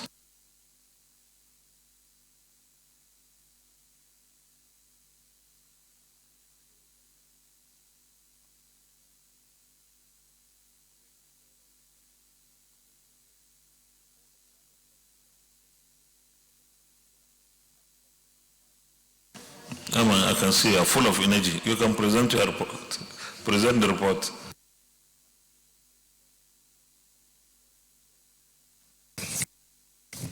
Thank you, Mr. President. Mr. President, you may wish to recall that the Senate at its sitting on Wednesday, 13th November 2019, referred the above bill, sponsored by Senator Aisha Ahiru, to the Committee for further legislative input. The purpose of this bill is to convert the Modibo Adama University of Technology into a conventional university. Consequently, the committee held a public hearing on Thursday, 5th December 2019 to get public and stakeholders' input. The committee, as well as the participants, agreed with the intention of the bill. Participants were all in agreement that the bill, when passed, will sufficiently absorb more students and create economic opportunity to the host communities. Committee's consideration of the bill and committee's findings. The committee found out that in recent years there has been stable decline of student enrollment in the institution following the decision to ban management sciences and other related disciplines. In 2016-2017 academic session, the enrollment dropped from 3,795 from over 7,000 students in the previous session. The reduction in student enrollment resulted in drastic decline in internally generated revenue of the institution and the attendant difficulty in providing basic services needed for teaching, learning, and research. Committee's recommendation. The committee recommends as follows. Section 1 to 28 should be retained as in the bill. The long and short titles of the bill should be retained. The first, second, and third schedules of the bill should be retained. The explanatory memorandum should also be retained. Conclusion. The committee recommends that the Senate of the Federal Republic of Nigeria do approve its recommendation accordingly.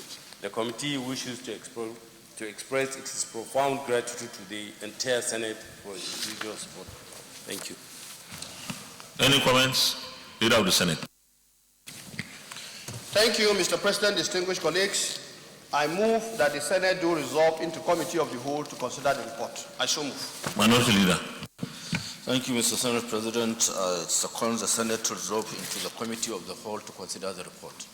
Distinguished colleagues, those in favor of the motion that the Senate resolves into Committee of the Whole to consider the report clause by clause say aye. Those against say nay. Ayes have it.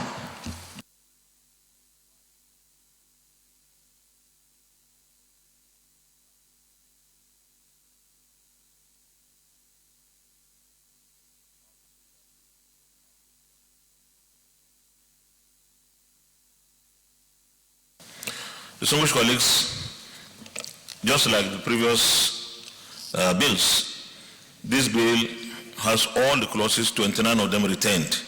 So I'll put the question in three batches. Those in favor that clauses 1 to 10 stands part of the bill say aye. Those against say nay. The ayes have it. Those in favor that clauses 11 to 20 stands part of the bill say aye.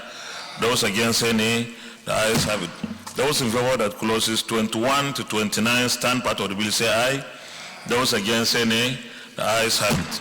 Those in favor that the schedule stands part of the bill say aye. Those against say nay. The ayes have it. Those in favor that the explanatory memorandum stands part of the bill say aye. Those against say nay. The ayes have it. Those in favor that the short title stands part of the bill say aye. Those against say nay. The ayes have it. Those in favor that the long title also stands part of the bill say aye. Those against say nay. The ayes have it. Leader of the Senate. Thank you, Mr. President, distinguished colleagues. I move that the President sitting as the chair revert back to plenary to report progress. I so move. I second the chair revert to plenary to report progress.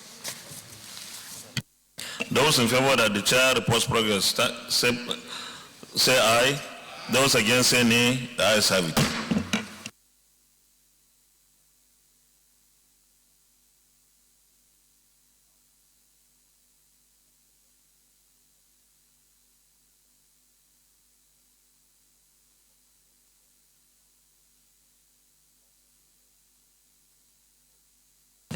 Distinguished colleagues, the Senate in the Committee of the Whole considered the report of the Committee on Tertiary Institutions and Third Fund on the Modibo Adama University of Technology, Establishment, etc. Bill 2019 and approved as follows. Clauses 1 to 28 as recommended, schedule as recommended, explanatory memorandum as recommended, short title as recommended, long title as recommended. Is this a true reflection of what transpired in the Committee of the Whole? Thank you. Leader of the Senate. Thank you, Mr. President, distinguished colleagues.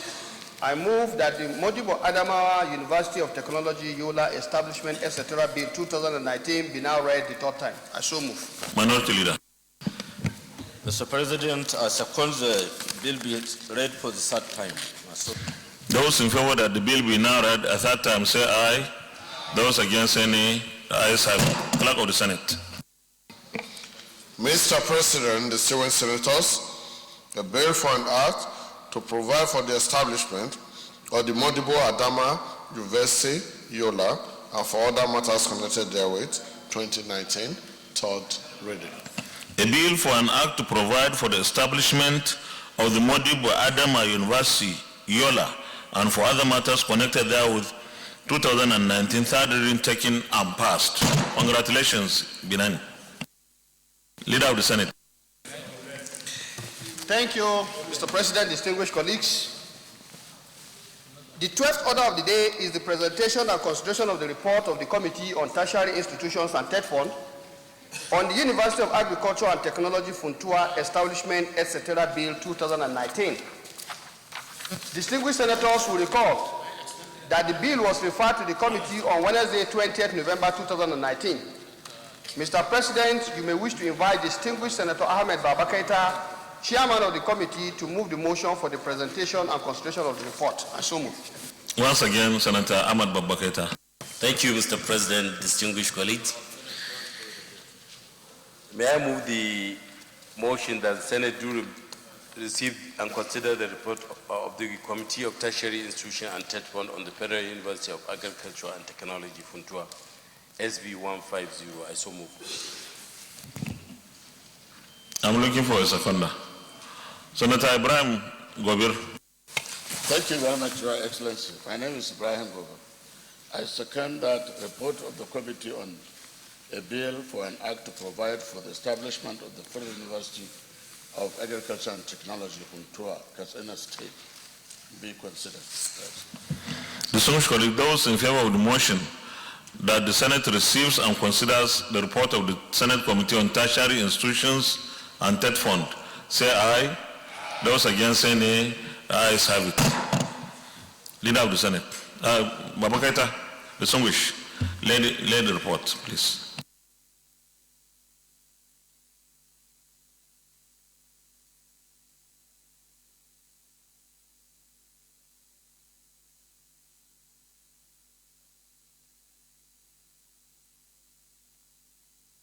You can present your report now.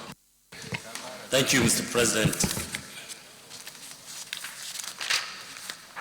Mr. President, you may wish to recall that the Senate at its sitting on Wednesday, 20th November 2019, referred the above bill sponsored by Senator Bello Mandia to the Committee for further legislative input. Consequently, the committee held a public hearing on Thursday, 5th December 2019 to get public and stakeholders' input. The committee, as well as the participants, agreed with the intention of the bill. Participants were all in agreement that the establishment of Federal University of Agriculture and Technology will bridge the gap between the old curriculum and the new government agricultural policies and initiatives. Committee's consideration of the bill and committee's finding. Funtua is one of the premier local government areas in Nigeria, created in 1976. The first ever agricultural development program in the northern part of the country was established in Funtua during the colonial era due to the suitability of weather, soil, rainfall, and geographical location. The people of Funtua are predominantly agrarian by nature and actively engage in the pursuit of different economic activities, which include agriculture, pastoralism, trading, and manufacturing. Due to the favorable weather conditions, as such, a suitable location for a University of Agriculture and Technology. The establishment of the institution in Funtua will enable the federal government to harness the immense potential that abounds in Funtua. The Federal University of Agriculture and Technology Funtua Bill is divided into 39 sections in 5 parts and contains 3 schedules. Committee's recommendation. The committee recommends as follows. Section 1 to 38 should be retained as in the bill. The long and short title of the bill should be retained. The first, second, and third schedules of the bill should be retained, and the explanatory memorandum should also be retained. Conclusion. The committee recommends that the Senate of the Federal Republic of Nigeria do approve its recommendations accordingly. Thank you. Any comments? Leader of the Senate. Thank you, Mr. President, distinguished colleagues. I move that the Senate do resolve into Committee of the Whole to consider the report. I so move. Minority Leader. I second the Senate to resolve into the Committee of the Whole to consider the report. Those in favor that the Senate resolves into Committee of the Whole to consider the report, say aye. Those against, say nay. The ayes have it.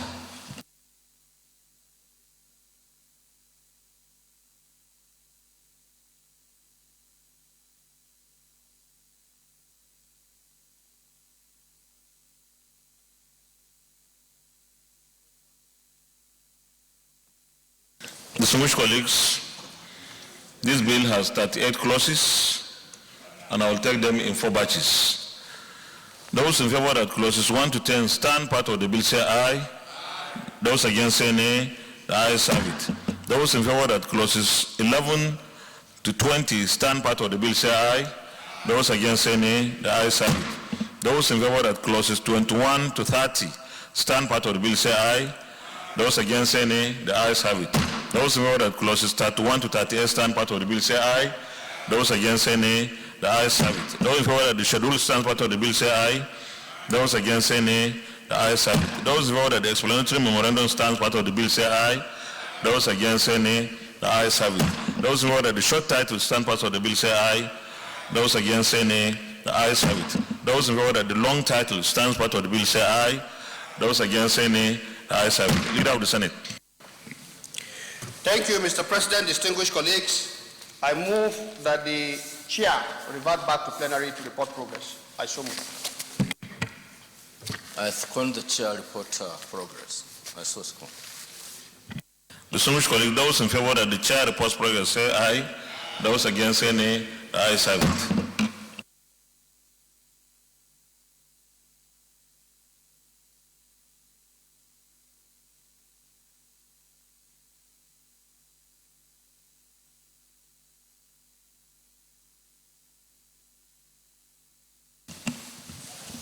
Distinguished colleagues, the Senate in the Committee of the Whole considered the report of the Committee on Tertiary Institutions and Third Fund on the Federal University of Agriculture and Technology, Funtua, Establishment, etc. Bill 2019, and approved as follows. Clauses 1 to 37 as recommended, schedule as recommended, explanatory memorandum as recommended, short title as recommended, long title as recommended. Is this a true reflection of what transpired in the Committee of the Whole? Leader of the Senate. Thank you, Mr. President, distinguished colleagues. I move that the Federal University of Agriculture and Technology Funtua Establishment, etc. Bill 2019 be now read the third time. I so move. Minority Leader. I second the bill be read for the third time. Distinguished colleagues, those in favor that the bill be now read the third time, say aye. Those against, say nay. The ayes have it. Clerk of the Senate. Mr. President, distinguished senators, the bill for an act to provide for the establishment of the Federal University of Agriculture and Technology, Funtua, Katsina State, and for other matters connected therewith, 2019, third reading. A bill for an act to provide for the establishment of Federal University of Agriculture and Technology, Funtua, Katsina State, and for other matters connected therewith, 2019, third reading, taken and passed. Congratulations, Leader of the Senate. Thank you, Mr. President, distinguished colleagues. The 13th order of the day is the presentation and consideration of the report of the Committee on Banking, Insurance, and Other Financial Institutions on the screening of the nomination of Mr. Edward Lamtek Adamu for appointment as Chairman of the Asset Management Corporation of Nigeria. Distinguished senators will recall that the request was referred to the committee on Wednesday, 11 December 2019. Mr. President, you may wish to invite distinguished Senator Sani Uba, Chairman of the committee, to move the motion for the presentation and consideration of the report. I so move. Distinguished Senator Dr. Obasani. Good.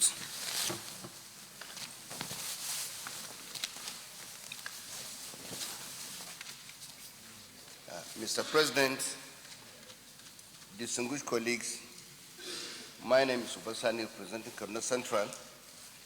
I rise to move the motion that the Senate do receive and consider the report of the Committee on Banking, Insurance, and Other Financial Institutions on the confirmation of Mr. Edward Lamitek Adamu for appointment as Chairman of Asset Management Corporation of Nigeria, AMCON.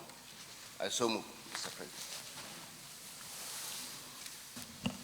Distinguished Senator Bima Mohammed Enaji. Thank you, Mr. President. My name is Senator Bima Muhammad Enagi. I represent the people of Niger South. I rise to support the motion that the report of the Committee on Banking, Insurance, and Other Financial Institutions be received and considered by the Senate. I also move. Distinguished colleagues, those, you do second.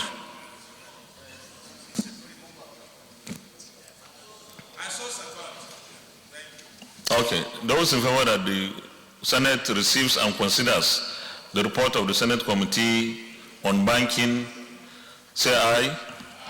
Those against, say nay. The ayes have it. Mr. Wasani, lay your report.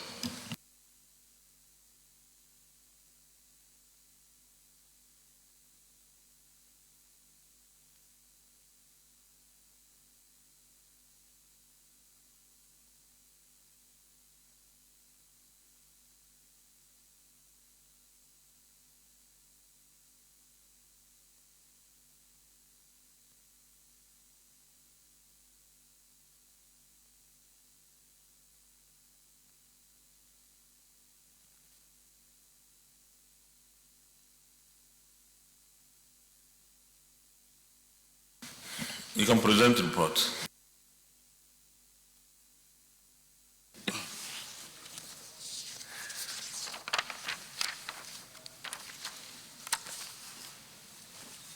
Mr. President, distinguished colleagues, I remain Ubasani, representing Kaduna Central Senatorial District. Mr. President, the Senate at its sitting on Wednesday, 11 December 2019, considered the request of Mr. President for the confirmation of Mr. Edward Lamitek Adamu as Chairman of the Asset Management Corporation of Nigeria, AMCON. I refer some to the Committee on Banking, Insurance, and Other Financial Institutions to report back to on Wednesday, 18 December 2019. Your Excellency, the President of the Senate, and distinguished colleagues are all aware that AMCON Act 2010 was amended by the 8th National Assembly and subsequently assented to by the President on 29 July 2019. Section 10(1)(a) of the AMCON Act 2010 as amended stipulates that the Chairman of the Asset Management Corporation of Nigeria, AMCON, shall be a Deputy Governor in the Central Bank of Nigeria. Committee's action. The committee requested the Senior Special Assistant to the President on National Assembly matters to furnish it with the following documents as it relates to the nominee: academic/professional qualifications, Code of Conduct Acknowledgement Slip of Asset Declaration, security clearance, and other relevant documents. The committee also invited the nominee to appear before it on Tuesday, 17 December 2019 for the screening exercise. Mr. President, with your permission, I would like to move to the findings and recommendation.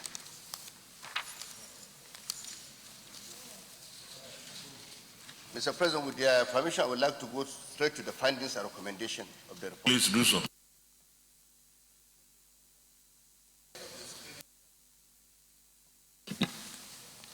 At the end of the screening exercise of Mr. Edward Lamitek Adamu, the committee's findings were as follows.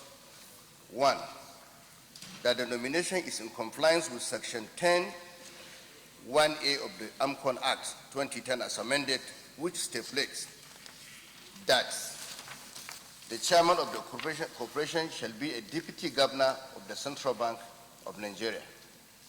2, that the nominee has more than 30 years of experience in banking, strategy management, project and procurement management, as well as human resources management. 3, that the committee did not receive any petition against his nomination for appointment as chairman of AMCON. 4, that the nominee, being a current board member of AMCON representing the Central Bank of Nigeria, has an in-depth knowledge of the workings and operation of AMCON. Recommendations. The Committee on Banking, Insurance, and Other Financial Institutions, having screened the nominee and being satisfied with his experience, performance, and qualifications, hereby recommend that the Senate do confirm the nomination of Mr. Edward Lamitek Adamu as the chairman of the Asset Management Corporation of Nigeria, AMCON. I so move, Mr. President. Thank you. Any comments? Leader of the Senate.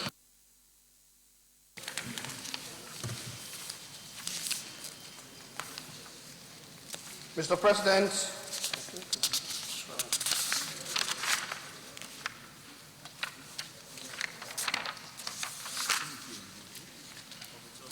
yes. Mr. President, distinguished colleagues, I move that the Senate do resolve into committee of the whole to consider the report. Minority Leader. Mr. President, I second the Senate move into the committee of the whole to consider the report. Those in favor that the Senate resolve into committee of the whole to consider the report, say aye. Those against, say nay. The ayes have it.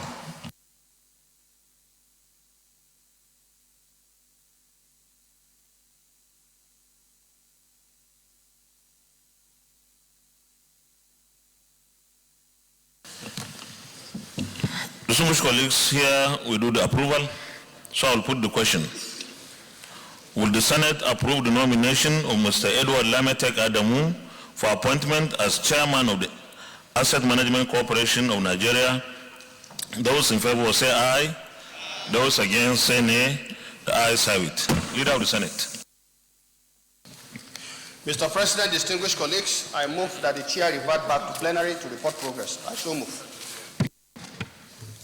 I second the chair report progress. I so second. Distinguished colleagues, those in favor of the motion that the chair reports progress say aye. Those against say nay. The ayes have it.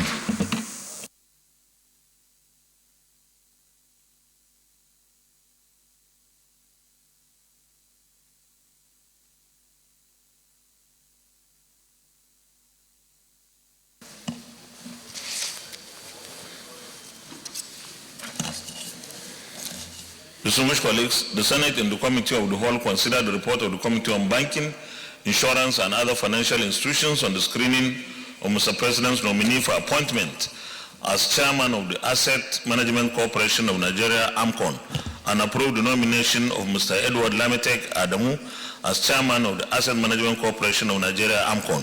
Is this a true reflection of what transpired in the Committee of the Whole? Confirmation. Will the Senate confirm the nomination of Mr. Edward Lamitek Adamu for appointment as Chairman of the Asset Management Corporation of Nigeria? Those in favor will say aye. Those against say nay. The ayes have it. The nomination of Mr. Edward Lamitek Adamu is hereby confirmed as Chairman of the Asset Management Corporation of Nigeria. Congratulations. Leader of the Senate.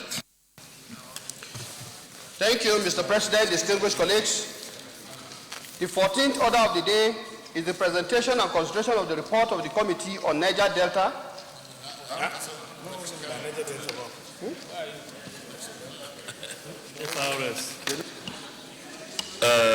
Leader, what is going on? We only have 1 day to go. Let me take it again, Mr. President. There was an error on mine. I've corrected. The 14th... I think you are right. Mine too is reading Niger Delta. Yeah. Thank you, Mr. President. The 14th order of the day is the presentation and consideration of the report of the Committee on Finance on the screening of the following persons for appointment as Chairman and Member of the Federal Inland Revenue Service. 1. Mohammed Mamman Nami, Executive Chairman, North Central. Representative of geopolitical zones. 2. James Yakwen Ayuba, Member, North Central. 3. Ado Anjuma, Member, Northwest. 4. Adam Baba Mohammed, Member, Northeast. 5. A. Ikeme Osakwe, Member, Southeast. 6. Adewale Ogun Yomade, Member, Southwest. 7. Ehile Adetola Aibangbe, Member, South-South. Representative of MDAs. 8. Ladidi Bara'atu Mohammed, Member, Attorney General of the Federation. 9. Godwin I. Emefele, Member, Central Bank of Nigeria. 10. Fatima Zaid Hayatu, Member, Ministry of Finance. 11. Magbe S. Ada, Member, Revenue Mobilization Allocation and Fiscal Commission. 12. Umar Ajia, Member, Nigerian National Petroleum Corporation. 13. DCG TM Isa, Member, Nigerian Customs Service. And number 14, Registrar General, Corporate Affairs Commission, Member. Distinguished senators will recall that the request from Mr. President CNC was referred to the committee on Wednesday, 5th December 2019. Mr. President, you may wish to invite distinguished Senator Adeola Solomon Olamileko, Chairman of the committee, to move the motion for the presentation and consideration of the report. I so move. Very distinguished Senator Adeola Solomon Olamileko. Thank you, Mr. President. Distinguished colleague, may I move that this Senate do receive the report of the Committee on Finance on the confirmation of appointments